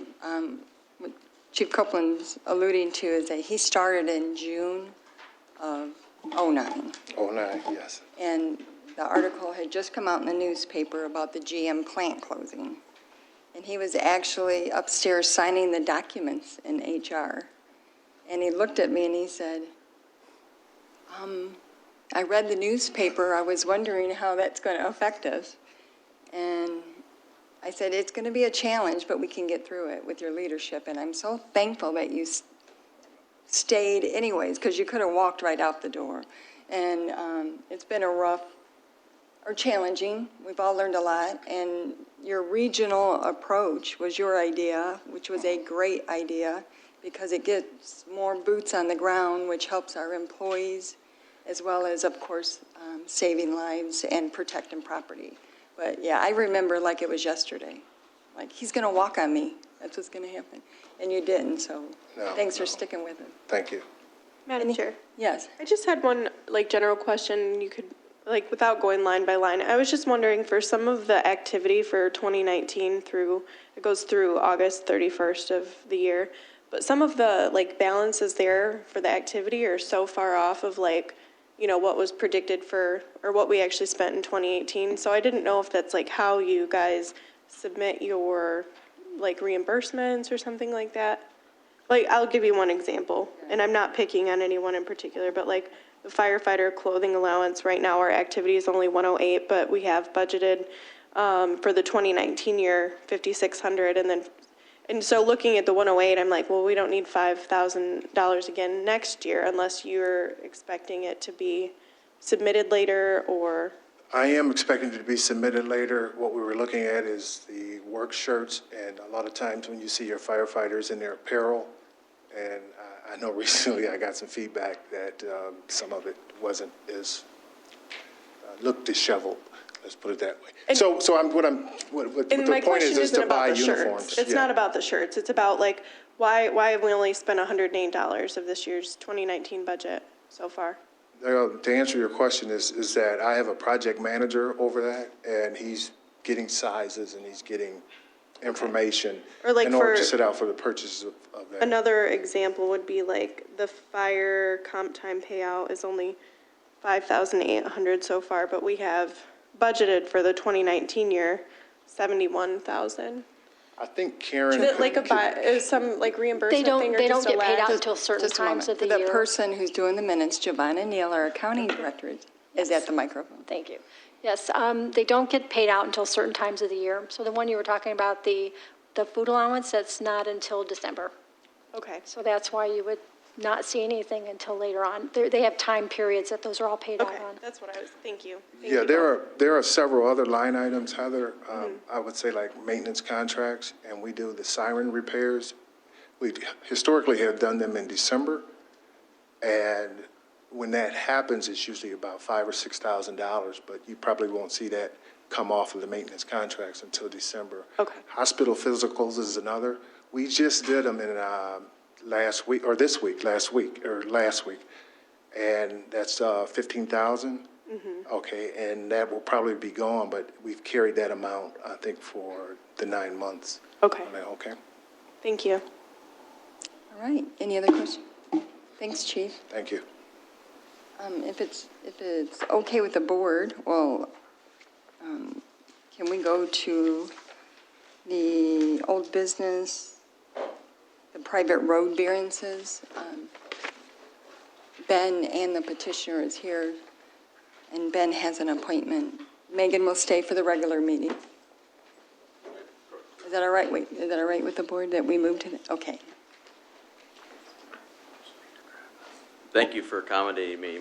We have curriculum night at school. My wife said I have to be there or else, so appreciate the accommodations. Like Supervisor noted, Megan will be here during the actual meeting to answer any specific questions from the board.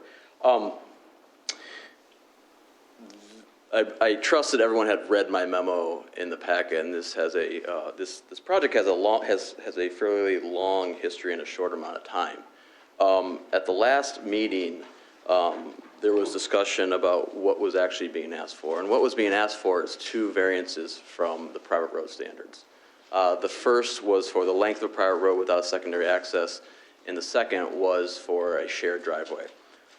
We reviewed a certain application, and there was some going back and forth between myself, the applicant, the fire department, Yucca, and various other departments in reviewing the application.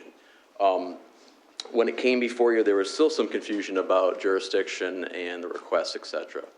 In addition, at that meeting, the applicant provided additional information with regards to furthering a boundary adjustment with the 2 parcels in the back, the Bullock parcels that they're proposing to share driveway. And that was additional information that what we had heard or considered in the previous applications. The Township Board had a public hearing, closed the public hearing, and directed it to come back to this meeting for consideration.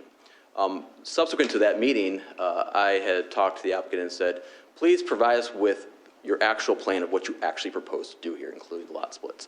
The applicant did do that, and we reviewed the lot splits proposed in addition to the variance request, and the proposed plan submitted by the applicant cannot be approved, or the lot splits cannot be approved by your assessing department. And also in review with the county assessing department, it doesn't meet the provisions of the lot split. So there is still, I come to you a little bit with my tail between my legs because I don't want to ever bring anything to the board with so much confusion. And we have tried to work with the applicant. The applicant has worked with the township, but there's just still a lot of open-ended questions about what is actually being asked of the board to consider. How many parcels is this private road going to serve? And one of the conditions that the board considers is, first, are there practical difficulties and unnecessary hardships to grant the variances? And do those practical difficulties and unnecessary hardships prevent a way of carrying out the strict provision of this ordinance?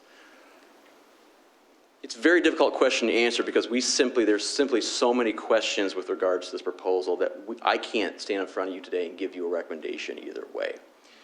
Furthermore, there is a provision in your own ordinance that states that action must be taken by the board the next meeting after a public hearing. So by your own ordinance, you have to take action tonight.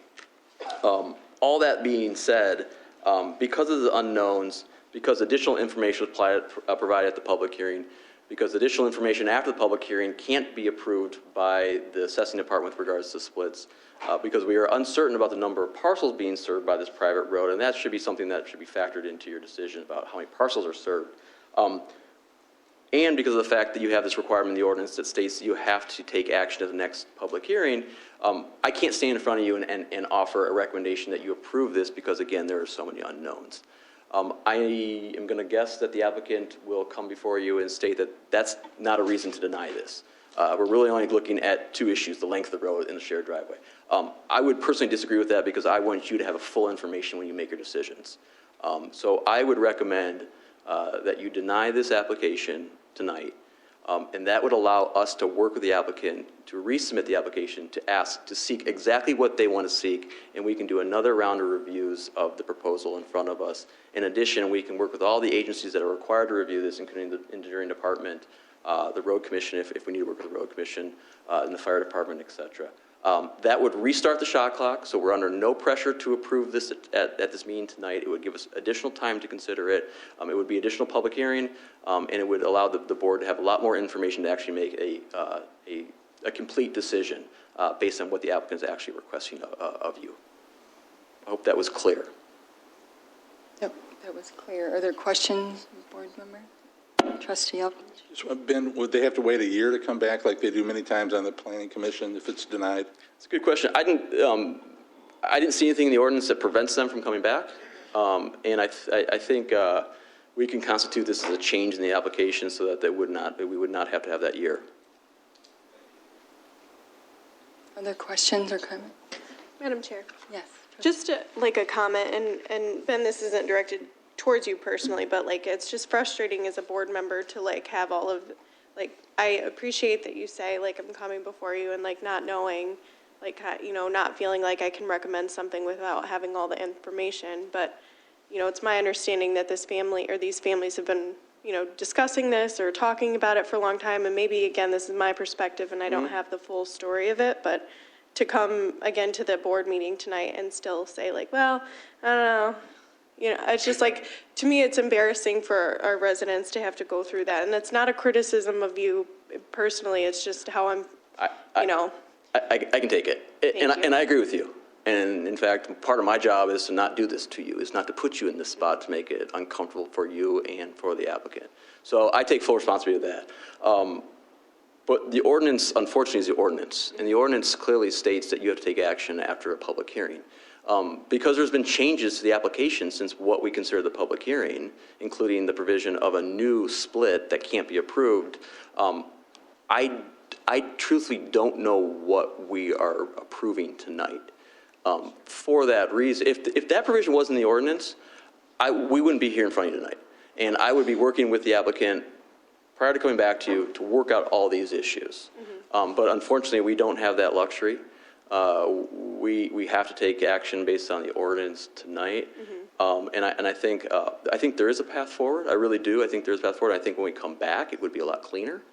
And so I hope that we can move forward with this after tonight, the denial, if there is a denial tonight, and we can work with the applicant to actually come back at a future date with a plan that could be supported and approved by the board. Madam Chair, just one follow-up. Do you, Ben, think that there's room to, in the future, change our ordinance then to like remove that slight provision, or? It was the first thing I thought of when I read it. And this is not uncommon. And the reason is not to protect the township, it's to protect the applicant. So that the township board simply can't sit on something and not make a decision because they don't want to make a tough decision. Unfortunately, it worked in the reverse in this instance, and it made you make a decision either way that you may not feel comfortable. So I personally don't like having artificial shot clocks in a ordinance unless it's required by state law. I think the board's professional enough that they can make decisions based on their own merits, and they don't need to be forced into a decision either way. So, I mean, obviously it comes down to consultation with your township attorney, but I would like to revise that issue in moving forward. Thank you. Good comments. Any other questions? Clerk Rowe? I know that it's been murkied around, and I know they say there's a new application, but I never actually saw a new application for a private road variance. That's why I thought that we're in the situation legally to vote on what they actually applied for. And maybe it's just because of the history of dealing with so many private roads over the years, even though this is the first one I think this board's dealt with, that I would be totally comfortable with, moving forward and approving it the way that they request with a lot of conditions, which was what we've always done with private roads. I know they've asked for 4 lots and then 2 splits at Bullock's.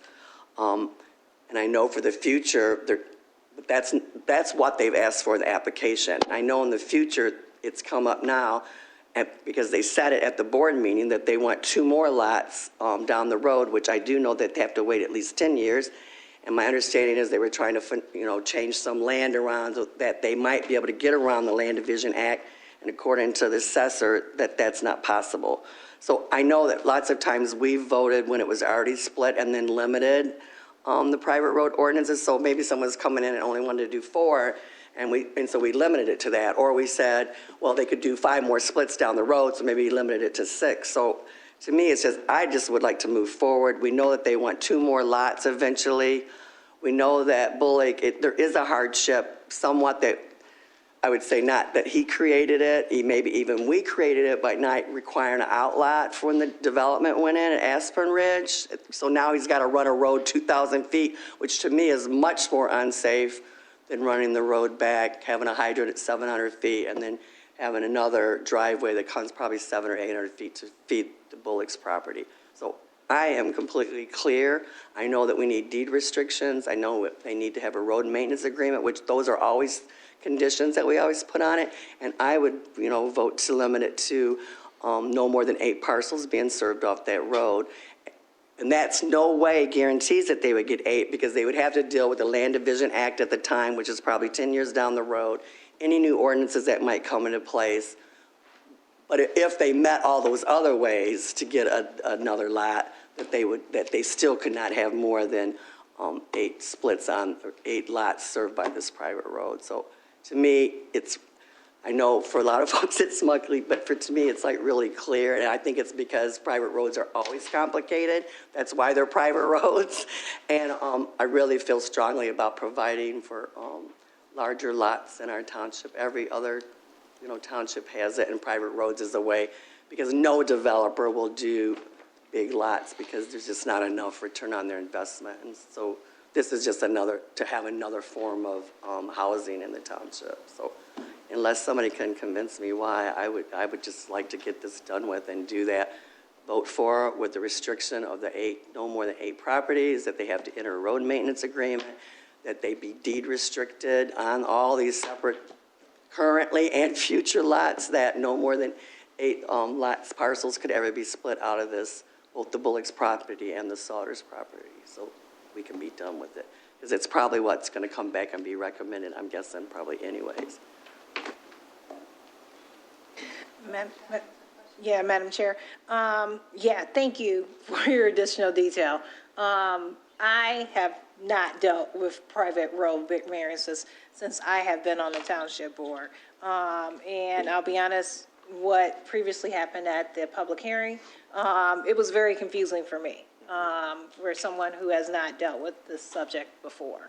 I'm hoping that with you working with the applicants, that when it comes back before the board, it is not confusing, because I don't like to vote on things where I'm confused. I don't think that's my job as a trustee, and I don't think I would be doing my due diligence. So, but I do think the applicants need to be worked with, so when it comes back to the board, it's coming back to the board with a level of understanding that, you know, even a person like me that never voted on a private road variance would be able to feel comfortable voting on it. Other comments or questions? From Ben? Attorney Winters, do you have I would just add to the discussion that on August 22nd, I had written a very detailed letter to the board as to the meeting that had occurred on August 20th.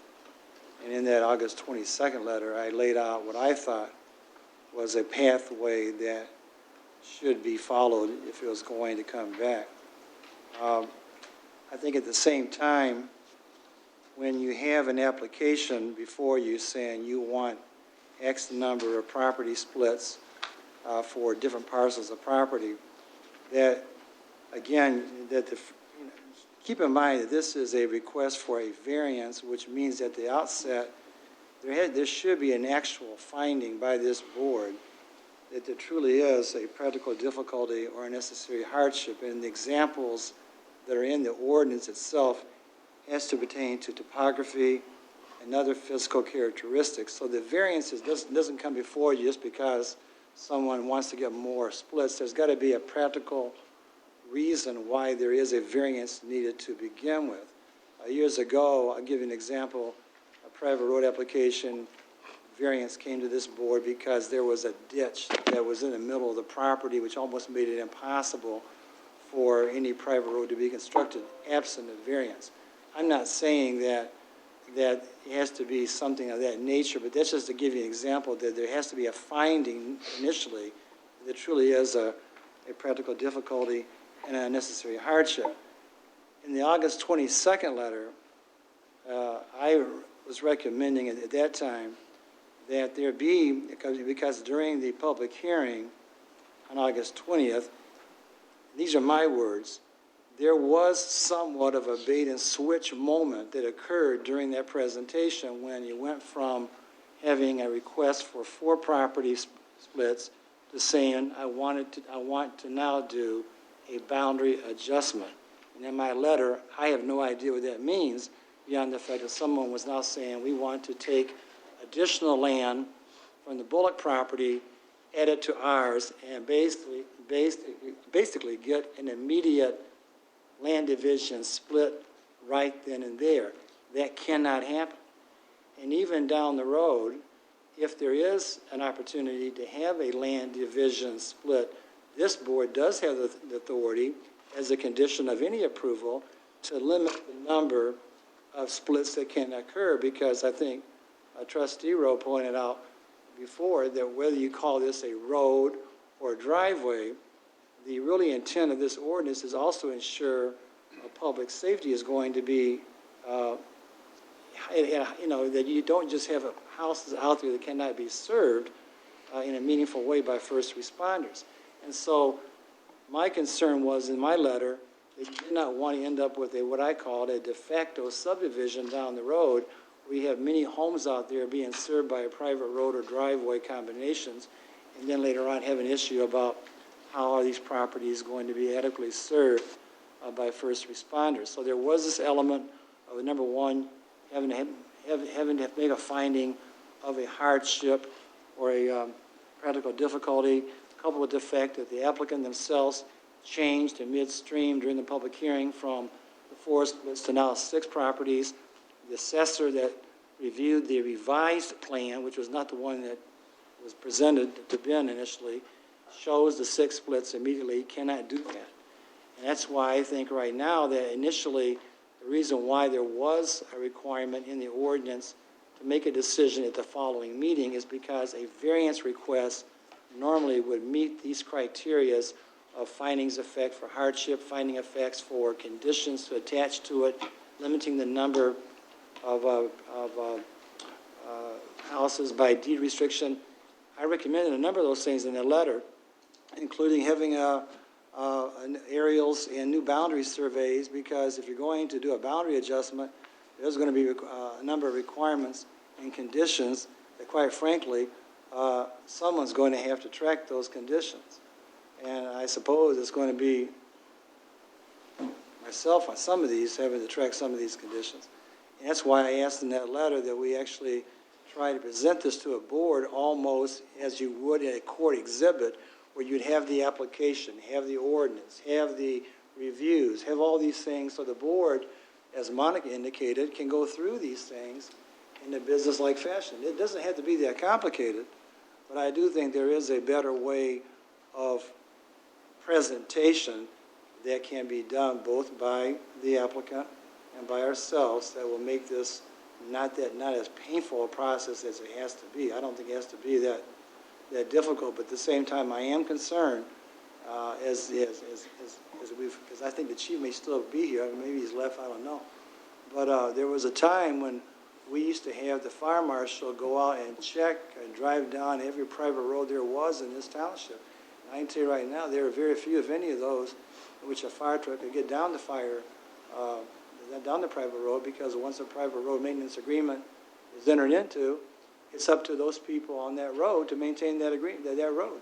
And as properties get sold and resold again and again, that's where some of the drop-off occurs. So that's why I feel very strong about trying to at least limit the number of houses that can be served on a private road, because I do think there is a safety component.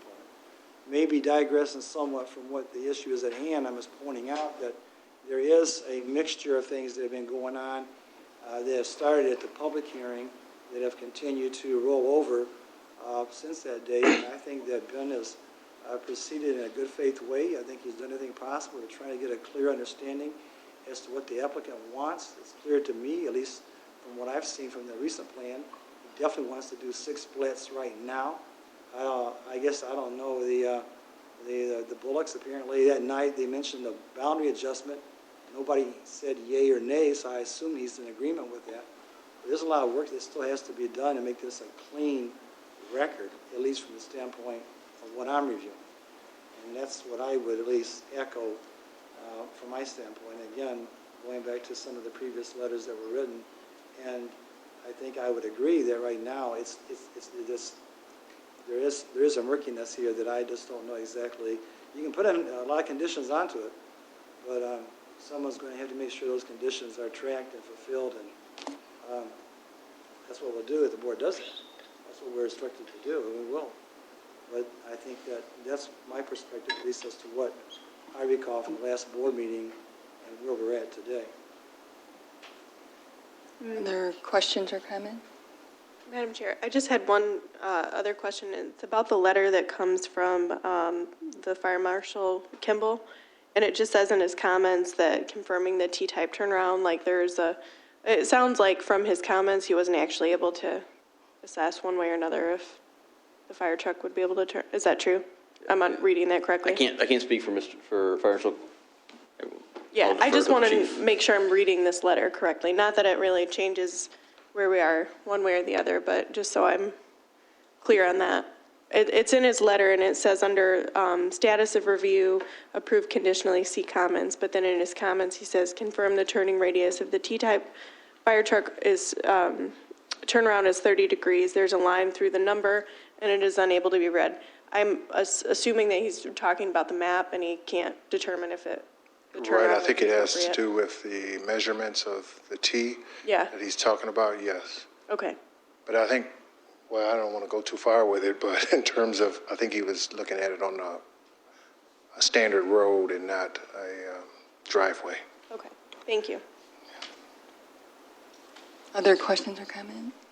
I think what we were doing was trying to accommodate residents, and that sometimes someone told me that no good undeed goes unpunished or something like that. So we were really trying to help them and had several meetings with them to work it out because we want, we do want larger lots and rural developments. And currently the way to do that is through the private road ordinance. And then the variance came before the ordinance, which was a little different because, we really haven't had the detailed reviews from other people, I don't think.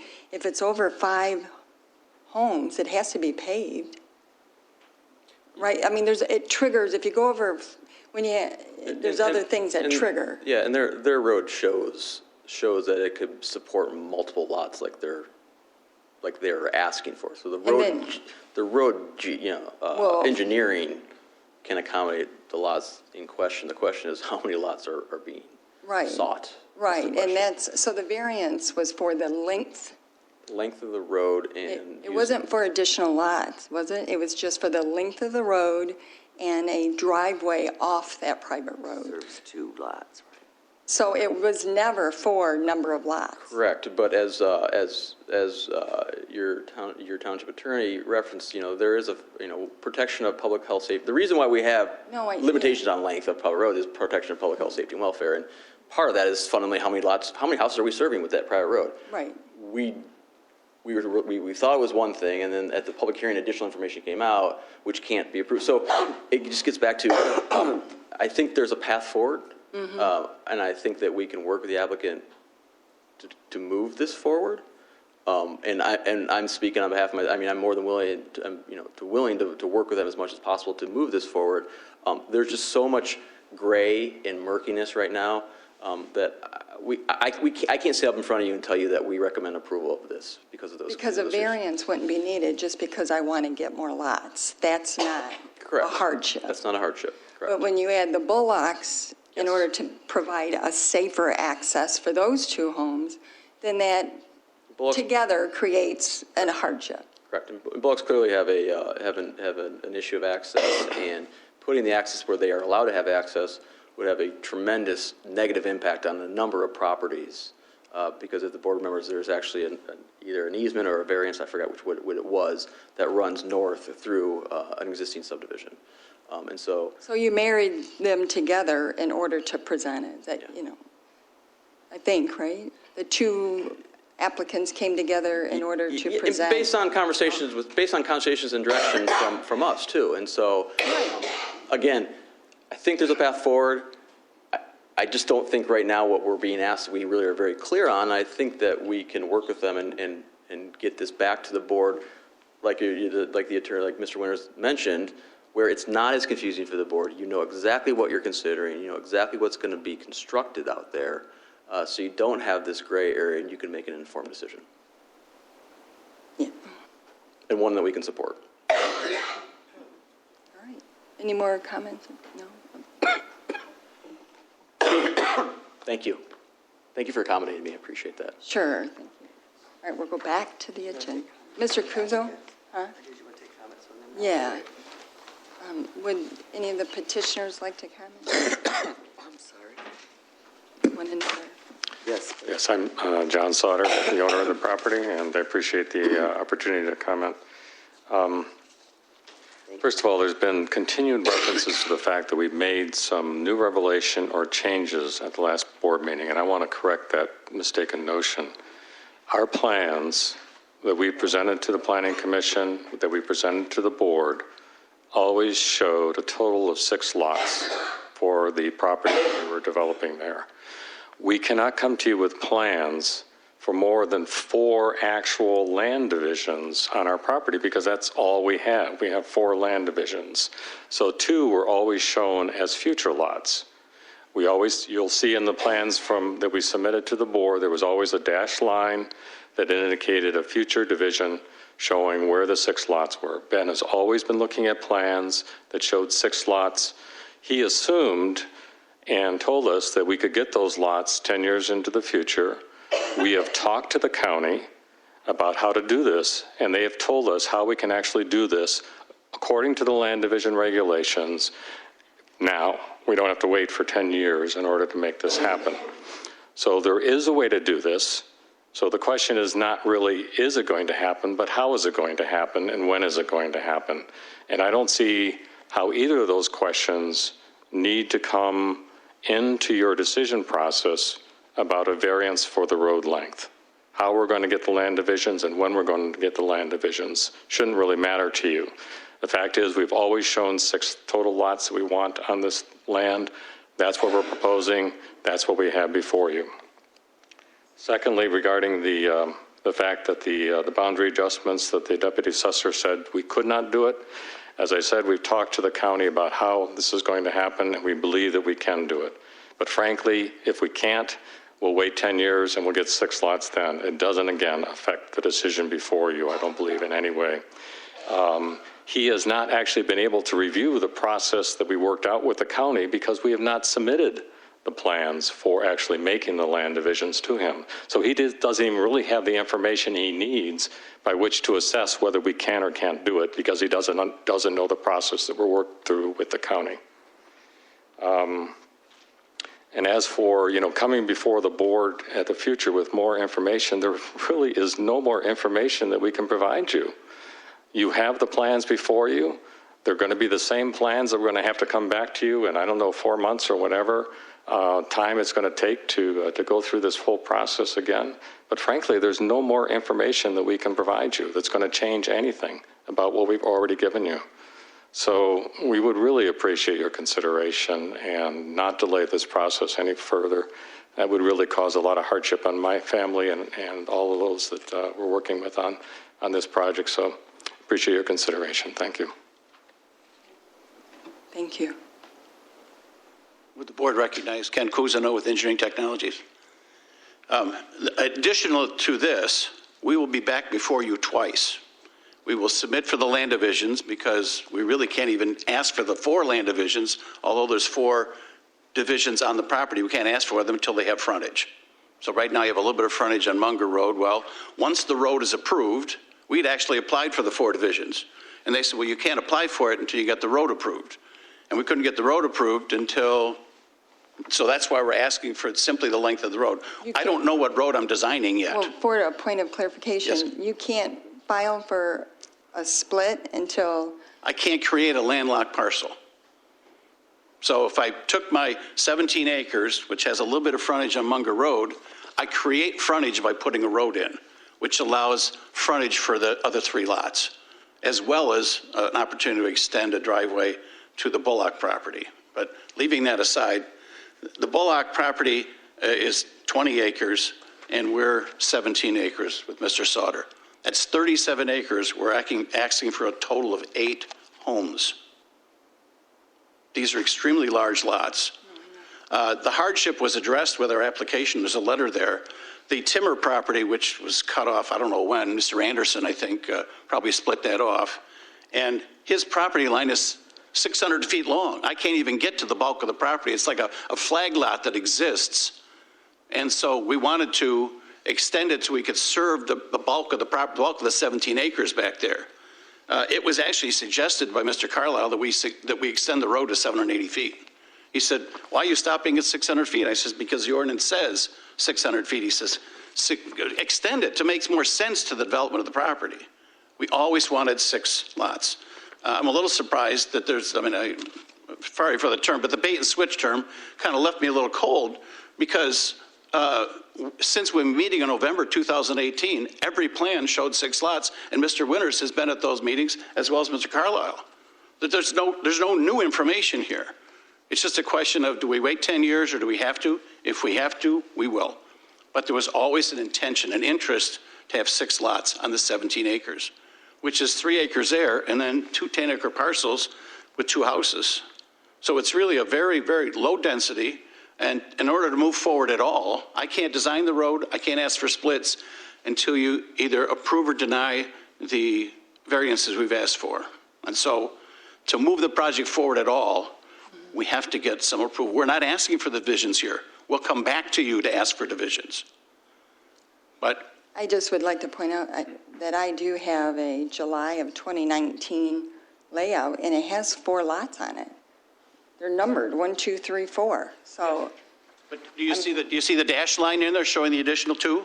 That was submitted with the application. it doesn't say 5 and 6. It says 1, 2, 3, 4, right? That's correct. And that's what, because we originally talked in November, March, and June about the 6 lots, and they said, you can't ask for 6 lots, you don't have 6 divisions. So submit your application with the road on it for the 4 lots that you have of record. And that's what we did. But you can see there's dashed lines on that same plan showing that there's 2 future lots in there. And they front on the cul-de-sac. Brian? Brian McCleary, Deputy Assessor. Just for the status of the land division, so we're currently on the second submittal, and that it has been denied at this time for the purpose of the private road. I can't approve it without the private road, so he would not have to refile. I'm kind of held up until the board approves the private road, and then we can go forward. It was submitted with the 4 lots on that. Exactly. The initial filing was for the 6 land divisions, and they basically tried to purchase 5 feet from the Bullock property, and then a number of boundary adjustment with a number of land divisions, stating that the county kind of had a path that they could do that. In conversations with the gentleman at Washtenaw County, Dick Steffens, he is the leading person with knowledge on the Land Division Act. He actually teaches it for the state of Michigan. So I contacted him, discussed the whole thing. I emailed him the plans, and through my experience and his experience, we've never seen, and it is not allowed that you can take a boundary adjustment and purchase land division rights from a different property and incorporate it on a separate property. So that land division was denied. They were resubmitted for the 4 with the intent that in 10 years they could file for the additional 2. And that's where my status is until I saw, I think Ben showed me the new phase. If you've had conversations with Mr. Steffens since then, I would be interested in seeing that, because my conversations with him has indicated that I don't think that there's a way. So the board doesn't, we're not asking for the board to act on land divisions, simply on the road. Right, then- and I acknowledge that. And then we come to you for the land division. So where we're currently at now with the land division is that he's requested 4 divisions, and it's on hold. I told him I couldn't approve it at this time until the board has given us a private road. So it's approval. 4. It's 4 at this time through me. Okay. And in 10 years? In 10 years, you can, those back 2 larger lots, you can divide in additionally. And then Mr. Winters pointed out the deed restrictions is that in 10 years, each one of the 4 that you created will have redivision rights. Well, we don't want to have 8 properties plus the 2 on the back. We don't either. So we will, right, I understand, but so we might have to have deed restrictions on those, just stating that we can't redivide the first 2, and then. Not to We'll have a open a limit can of of worms, 6 but I'm pro- curious, right. your own People- private road ordinance If simply, You could direct the Yes. comments to me, I'm sorry, sir. I don't understand the township's interest in limiting the number of lots at all. I don't understand the mentality. It's our ordinance, Says you know. more than 5, it has to be paved. We've always proposed this as a paved road. It doesn't say Well, what up you to 10 lots or submitted only 8. was 4. You submitted 4 on your property, Mr. Correct. Cousineau. Yes. You did not submit 6. Now, you can say it a million times, but on the actual document, it has 1, 2, 3, 4. It does That's correct. not have 6. That's correct. So when you say that it's always been 6 lots, that is not an accurate statement. Well, we didn't request 6 because work with Mr. McClure, we have the right to ask for 4. 6 can become, I don't understand the interest of the board in saying you don't have redivision rights in 10 years. That's a state law. I mean, it's like, I do have redivision rights. So we simply showed how we propose those divisions in 10 years. But you didn't submit for 6. I can't. Well, that's what you In 10 stated years, I would have. earlier.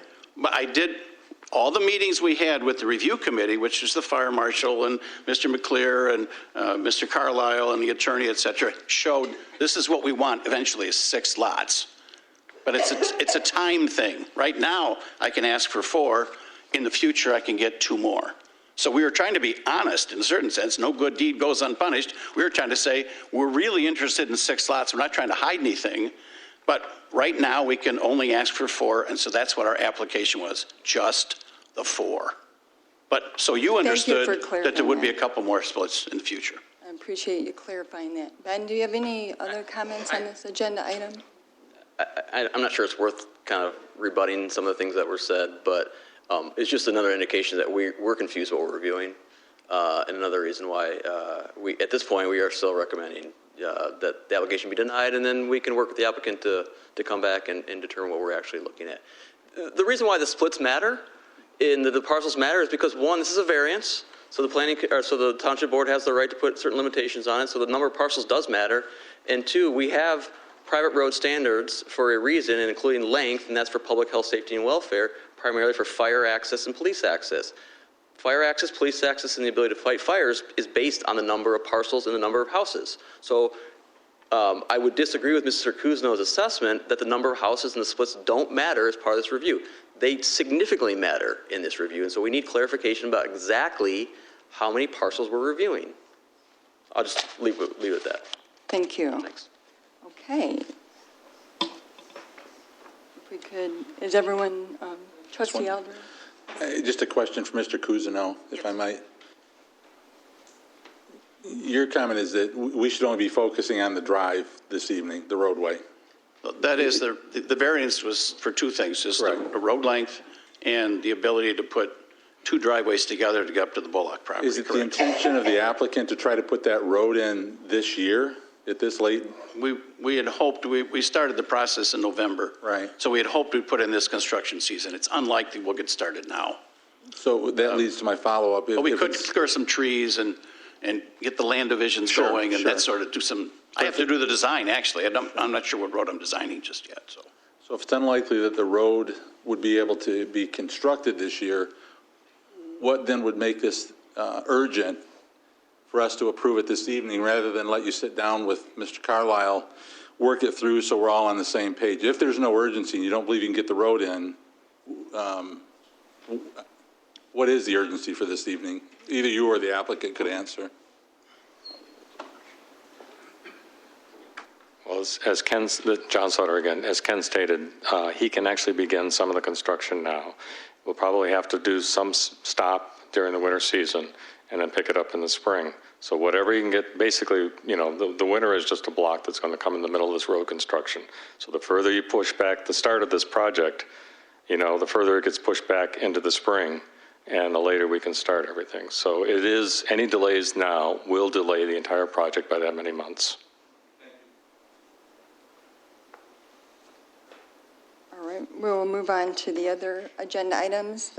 Public hearing is for the creation of Neighborhood Streetlight Special Assessment District 217 for the ponds and ponds at Lakewood. Clerk Rowe?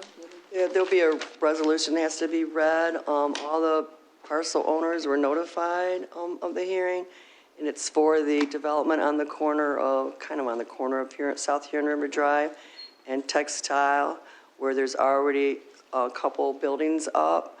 Part of the process is they're removing the old lights because they weren't working anyways, and then they requested, the developer requested to be able to put 7 lights in, and they own more than the majority of the parcels there. But there are, my understanding is that the other folks there are, I haven't got any comments one way or another, so it'd be interesting to see if the residents that live there come tonight. But my understanding per, of course, the developer, is that the residents are wanting the lights put in because they've removed the old ones that were in there prior to. So there are not 2 special assessment districts, there's going to be only 1? This is a streetlight special just for Majestic Lakes and Ponds at Lakewood. It's for 1 subdivision.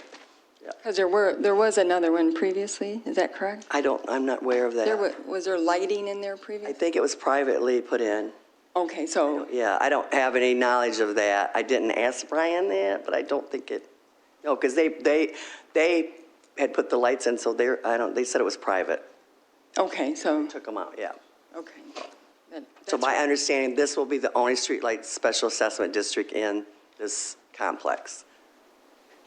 Okay, because that was one of my questions. And then in looking at the design, there are not a lot of lights, but that's a small development. That's, It's like a T, I think it goes in like a T, goes in and then yeah, goes to the right and to the left. they're probably brighter, and they're like, There'll be the LED, the 7 I know on the LED. south side, we try to not, it used to be like 300 feet every street light, but I'm not good at measuring or looking at plans, but Madam Chair, yes. this is just kind of to like follow up to something else that we dealt with in a few board meetings ago, but like if anyone, like during your Monday meetings or whatever, have discussed like our process moving forward with people requesting streetlights and whether it's a developer or a neighborhood watch group or if it's by petition, you know. This just I think recalls the it. direction that we received, Clerk Rowe, make sure I'm saying this, is that so if you own more than 51% of the land, you can apply for it. Sure. And if you petition for more than 51% of the lots, you can apply that's for what we streetlights. settled Yeah. on. Yeah, So no more like, right. okay, Two people, yeah. Association. or 10 people. Yeah. Oh, right, okay. Whatever that number is, yeah. Thank you. Is that correct? I mean, that was kind of the direction from the board. So I would suspect that if there was anybody that wanted to do it differently, they would have to come to the board and ask for that. Okay, Because thank you. I can see cases of maybe where they want to switch it to LEDs to save money. Like, it would be crazy to make them get half the signatures when they're going to get a reduced rate, but I don't know. There's probably other circumstances. So my rule is never say never, but if they have to, they got to come to the board to get permission to do it in some way other than a petition. No more homeowners groups, that's what I heard. Okay, thank you. Is that? Yeah, that clarifies my, I had clarity after that meeting as a supervisor, and I think Clerk Rowe did too. Yes. Sorry about that. And that is what I heard. I guess my question would be, would there be, I guess if that is it, but would there be any exceptions? And this is where it comes up at. So you need 51% of the property owners, right? Well, it's 50% plus one, so that's not necessarily 51%. Okay, sorry about that. It's half plus one. So 50% of the property owners to Plus sign one. a petition, plus one, for a streetlight assessment. So I'm just gonna pick a neighborhood. So just say if this was Oakland Hawthorne, you may have a problem with making sure that you can find all the property owners, especially if they're, if they're investors and if they're going to sign a petition. I know basically there's people that run into that now when they're trying to get street humps, and they're having some difficulty. So that would be my only question to, if this is going to be a policy, is that it may not be fair for communities that have a high rental rate, to have to get 50% plus one. Madam Chair, just to follow up, and I don't mean to like distract from like what's before us today, but I do just that's okay, thought it was yeah. important to bring it back up. But Monica, to go back to what I recall from the last meeting too, is that the 50 plus one, like while I 1,000% hear you on like, it might be hard to actually get the property owners, but it's my understanding that it's by state law that you can't like levy someone's property for taxes unless the actual property owners sign off. So while I completely understand why it maybe wouldn't be like fair and equitable, I think that's like what our restrictions are by state law. Well, just a point of clarification, the state law allows the board to create them too, which is what we did at the homeowner's request. So my thing would be, is people refer someone to me, I would say, here's the board's position, they really want the petitions, 50% plus one, they made it clear, but if there's some special circumstances, I think that they could come, the board can change, give an exception to that. So that's what I would verbally say to someone that's being sent to me to say, we want to do a petition for curbs and gutters or streetlights or sidewalks, whatever it is, that they have to get 50% plus one. And if they run into a problem with that, plus I always tell them, if you're running a problem with a lot of landlords and stuff, let us know, because a lot of time, like one time I remember calling somebody, we knew the landlord through something else, and I said, hey, you got 7 properties, you can't, oh no, I'll sign them. So, you know, a lot of times it's getting them in contact, or they have a right to get that information from Office of Community Standards, you know, from the from the landlord, the applications for rental properties, they can get the contact information, emails or addresses or phone numbers. Thanks, that's helpful. And Madam Chair, thank you for the clarification, Karen, because that would be great for those communities. I think it's key to at least have them have the opportunity to be able to get streetlights, even if they have to work with the townships in order to get that. So, thank you. So anyways, for this one, it's a pretty standard one. The property owner, the developer owns more than a majority, way more than a majority. I think they own 38 out of the 50 some. And so they didn't necessarily get petitioned, but they own them all, or own way more than 50%. And so so we have to have a public hearing. Right. So on the agenda, under item B, it has Resolution 2019-35, which is the special assessment levy. We have the special assessment levy, and if you look at the attachment, which is what you're actually levying, is the notice of assessment. It's got the list of all the security cameras and the streetlights. Everything that we have done in the past annually is on here, but also everything that we voted on this year is on here. Only thing I didn't know, because I got new information today, Brian, I didn't know, because we didn't think we were getting Majestic lights in, but I haven't even told Lisa this, I just got an email late, and they are going to get those in, and they're not on here. Can we just add those, or is it too late? Because it was a written notice. Otherwise, the township will have to pick up their bill all year. The ones that we're voting on tonight, I didn't think they could get them in, but he said that they are going to get them in before the end of the year. It's probably too late. I didn't know if I could add them to the motion tonight, or that's a public notice has to go out, right? So it's probably too late. So forget it. We'll just pick up the bill for those 7 lights. Sorry to defer on that. Anyways, they're all on there. A couple years ago, we used to always consider this the second hearing without a resolution for those that were created this year, because it does say when you create a special assessment district under the law, you have the regular public hearing like we've had this year, like Cliff's was done in April.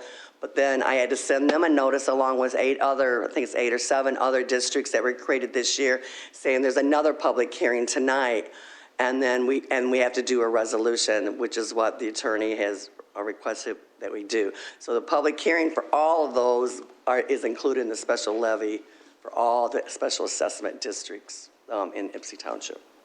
But we will have to approve the resolutions for all the additional 7, along with voting on the resolution for the special levy.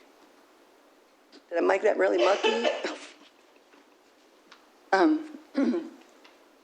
Did we set a public hearing for all of these? I don't remember doing that. Yeah, we did that at the last board meeting, and we set up a special assessment levy. We set it for the annual special assessment levy. We didn't set it for the other one. Well, they're in there. They're listed in there. So they are in there. All of these are in the, I'm sorry, if you look at the list, you'll see the ones that's on here are all in there. So that is the public hearing that we set for the special levy. But we have to adopt the resolutions to reconfirm the SADs for those that were created this year. And that's at a public hearing. Yeah, there's a public hearing that includes all of them, and then the resolutions the resolutions have to be read, yeah. But to reconfirm. I'm just trying to, I was wondering if B should go before A, since we have to confirm it before we put it on the levy, annual levy, just procedurally. Because you're saying we have to have a second, or adopt. She would say we have to adopt the reconfirming resolutions. Right.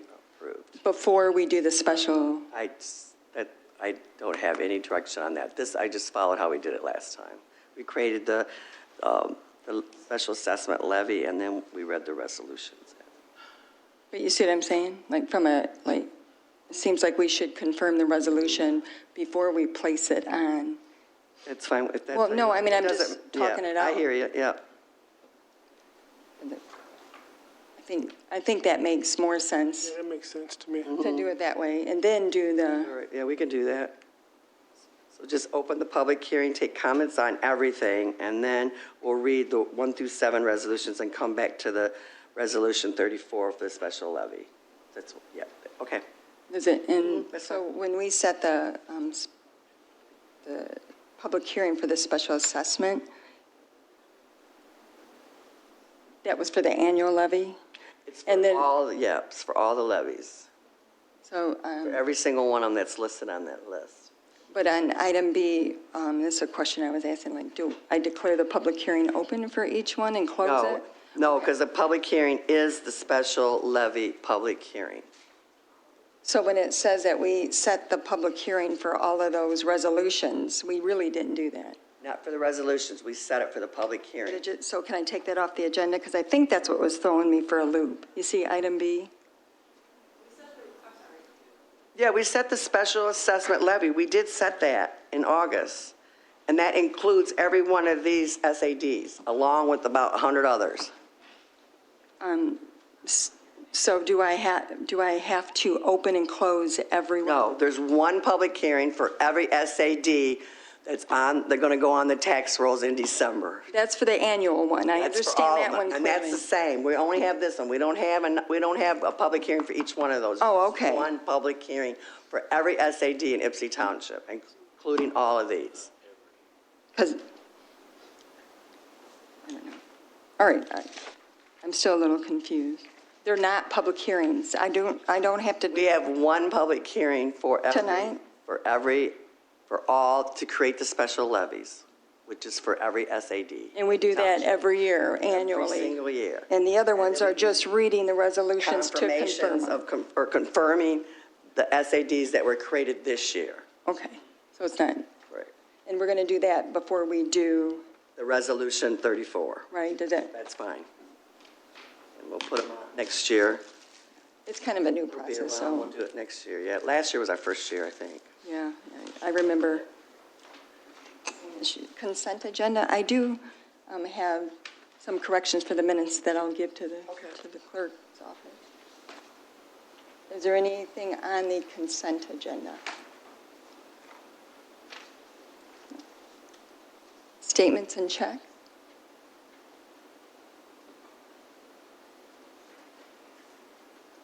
Treasurer's report?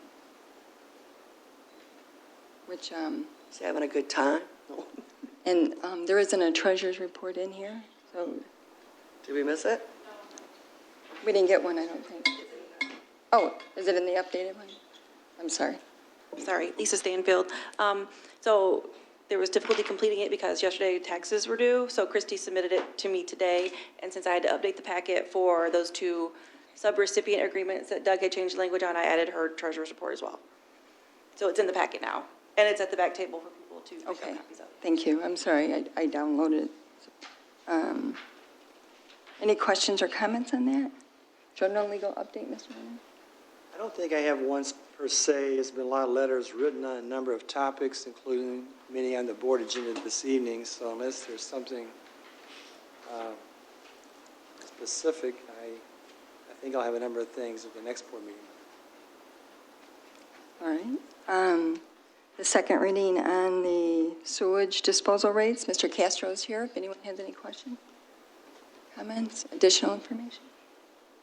I believe the city of Ypsilanti did approve theirs. We discussed number 2 already. New business, we have the draft master plan 2040. Megan, do you want to wait for the, bless you.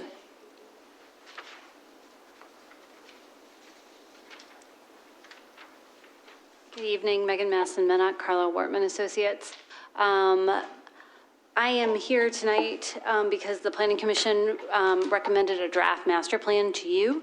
And then per the Michigan Planning Enabling Act, you, as the Township Board, have the pleasure of releasing the draft, if you feel that it's at that point, to adjacent communities and utilities. There's a presentation that we prepared. It's essentially a presentation that was given at the master plan reveal, which was back in April. However, I recognize you've had a very long meeting and you have a longer one that's coming. So I'm happy to hit highlights, go over the presentation if you want, or just go over the process. And you also had a copy of the master plan in the packet, and if you had any questions or corrections, I'd be happy to talk to you also about those. Well, at the board meeting, have a presentation? Is that the pleasure of the board? If it's all right with you, we'll do it then. That's fine with me. I'm here. Thank you. So You're are welcome. we. So are we. Number 2 is to approve the professional service agreement with the general code for purchase of the Laserfish Enterprise Content Management Systems. Questions or comments? Madam Chair, I would, I know Attorney Winter submitted a letter on this one. If he could, I did read it, but if he could explain some of the contents of his letter, it would be very helpful. I think Clerk Rowe also did a kind of a late, I think, Yeah. a memorandum this afternoon, which also kind of puts some of the, I don't want to say late terms, but give more of a kind of a general overview of this proposed Laserfish content management system. I was working off of the memo that came from Clerk Rowe and Deputy Clerk Lisa Stanfield and Manager Travis in regards to the purchase of this Laserfish management system. It's my understanding it's going to serve as basically a repository of all the township documents that can be accessed and meet all the requirements at the state level in regards to how we manage and control our documents. I have pointed out in my letter that, like many of these contracts, there are always going to be ongoing support price increases in the years ahead, and that we have to make sure that this township prepares for the future in terms of how we prepare the next, I don't want to say generation, but the next not generation of leaders that are going to be stepping into the shoes at the township level to know what has to be done to carry on this type of work. There are a number of software programs that I think are also going to be available, the cost of which may not be known until the township decides to purchase those software programs. And again, I'll have to defer to Clerk Rowe and IS Manager McDougall. There's a number of training preparations for users as well as for administrative training. There are a number of requirements imposed upon the township where we have to do a number of items in regards to make sure that we fulfill our end of the contractual agreement, maintain appropriate backup, make sure we do everything that we can to not have a negative impact upon the system, a number of requirements to have internet access on the server and all workstations that contain the Laserfish content. So a lot of it's going to be a very, very technical review, a very, very technical implementation. That's why you have, I know we call them IS manager, but I call it IT people that are going to be able to service all this. And again, I think the cost initially is $38,000, knowing that there'll be additional software purchases in the years ahead, as well as maintenance costs that will be budgeted in future budget planning processes. But I think the overall goal is to have some kind of a repository of all the documents that can be accessible by township-trained individuals, that you can retrieve documents if someone wants to put in, search Attorney Winter's letters. You can be able to find all the letters that maybe that pertain to any given topic. And so it sounds like it's something that is going to be required or is required, and I don't know all the ins and outs, bells and whistles, and I defer to Karen or Lisa and McDougal to fill in the gaps. I did review this. It's, again, it's a language that, as you're part of this software world, it may be a little bit foreign. It is, but I have to read it several times.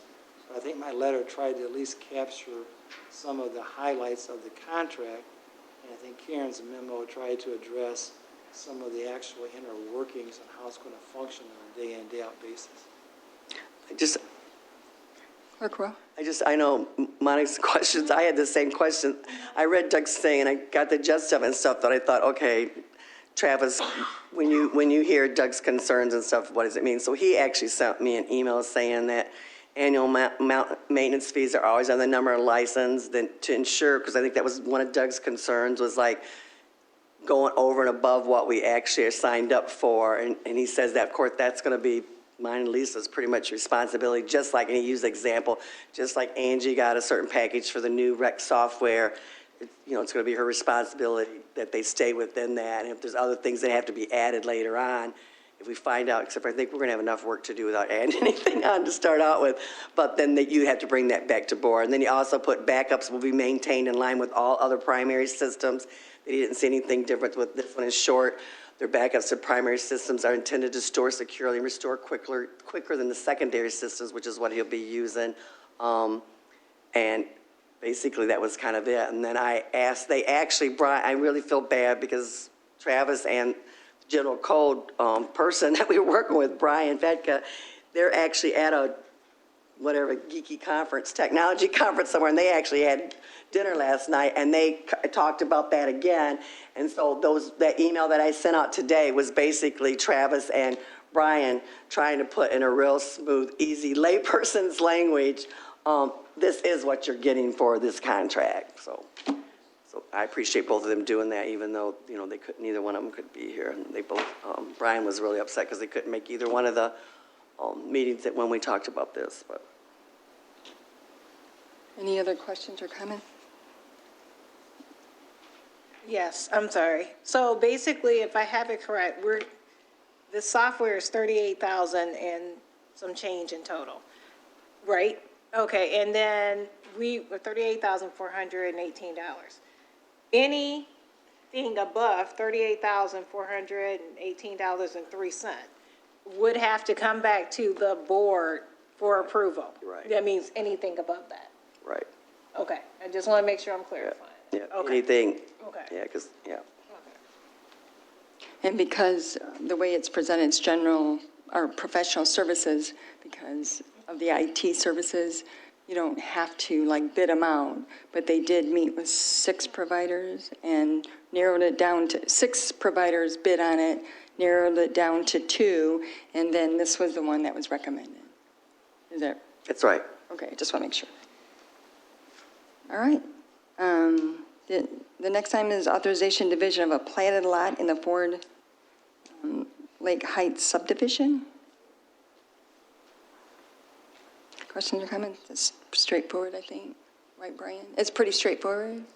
It's just 5 feet boundary change. I'm so sorry. I can't hear you.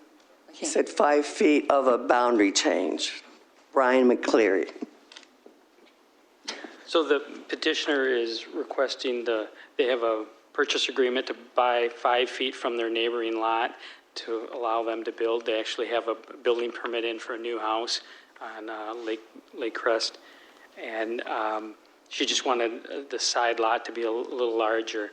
And because it's a breaking up of an existing lot, which the board has approved the plat, so according to the township ordinance, the board has to approve whenever we break up a lot.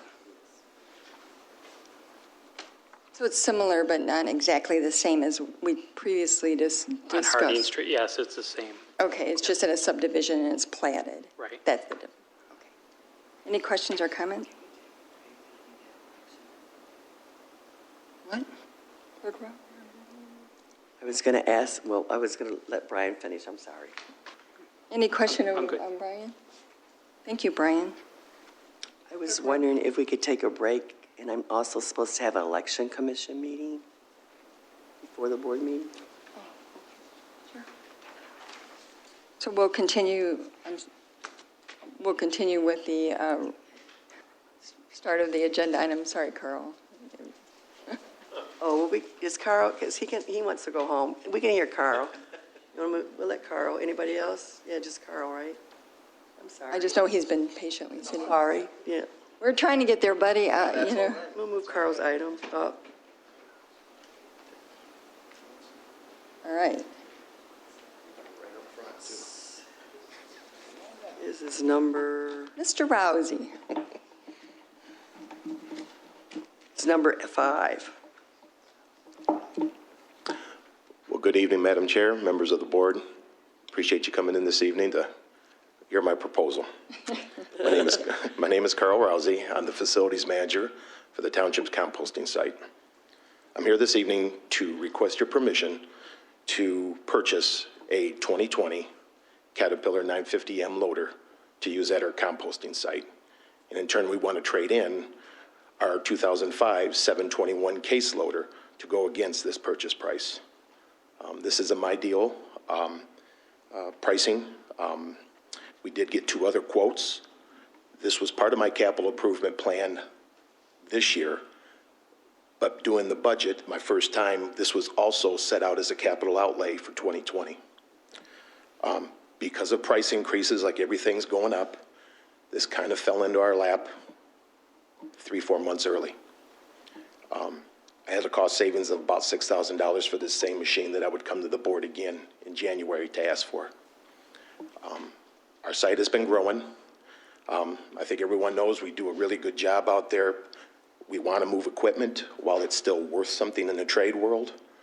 This particular loader that we're trading in roughly is going for about $45,000 to $47,000 on Equipment Trader. Caterpillar has given us $40,000, which is, they want to make some money on it as well. I think it was very fair. We have the same identical machine that came to the board approximately 5 years ago and purchased. It's done us a very solid job out on the site. Low maintenance, fuel economy, no breakdowns, and that's knock on wood. But at this point, we move a lot of material on site, and our load times, our cycle times on our large gravel trains that we're loading material out, where the other loader's taken 13 cycles to load this, I do it in 8 with the loader that I currently have on site. This would be just the big brother to this one, or stepbrother actually, because it's not, it's the same size. Sister. Or big sister. There it is. I mean, just depends where you go. Big mama. Are there any questions for Carl? Mr. Winter? That's not a good sign. Yes. Mr. Winters, did you have a question? Carl, are you getting the extended warranty? Because I know there's a 5-year, 5,000 hour, whatever that's. Yes, Attorney Winters. In terms of, What I did is technology's changing. The good old days of just coming in with some wrenches to fix some of these things, or now it's a laptop. So I opted, as I did with the machine we bought 5 years ago, for a CAT power service warranty, which is 5 years. In addition to that, they give you the standard 12 years. So there's actually 6 years on this machine. So I did opt for the extra warranty. Just with technology and these emission guidelines, it's taken my ability to work on this. I just can't do it. So Caterpillar's well keened and versed in that department. Okay. Thank you. All right. Sounds good. Well, thank you. Thank you all. We're going to conclude the work session, and the board meeting will start at 7. Conclude the work session at, what time is it? 6:49.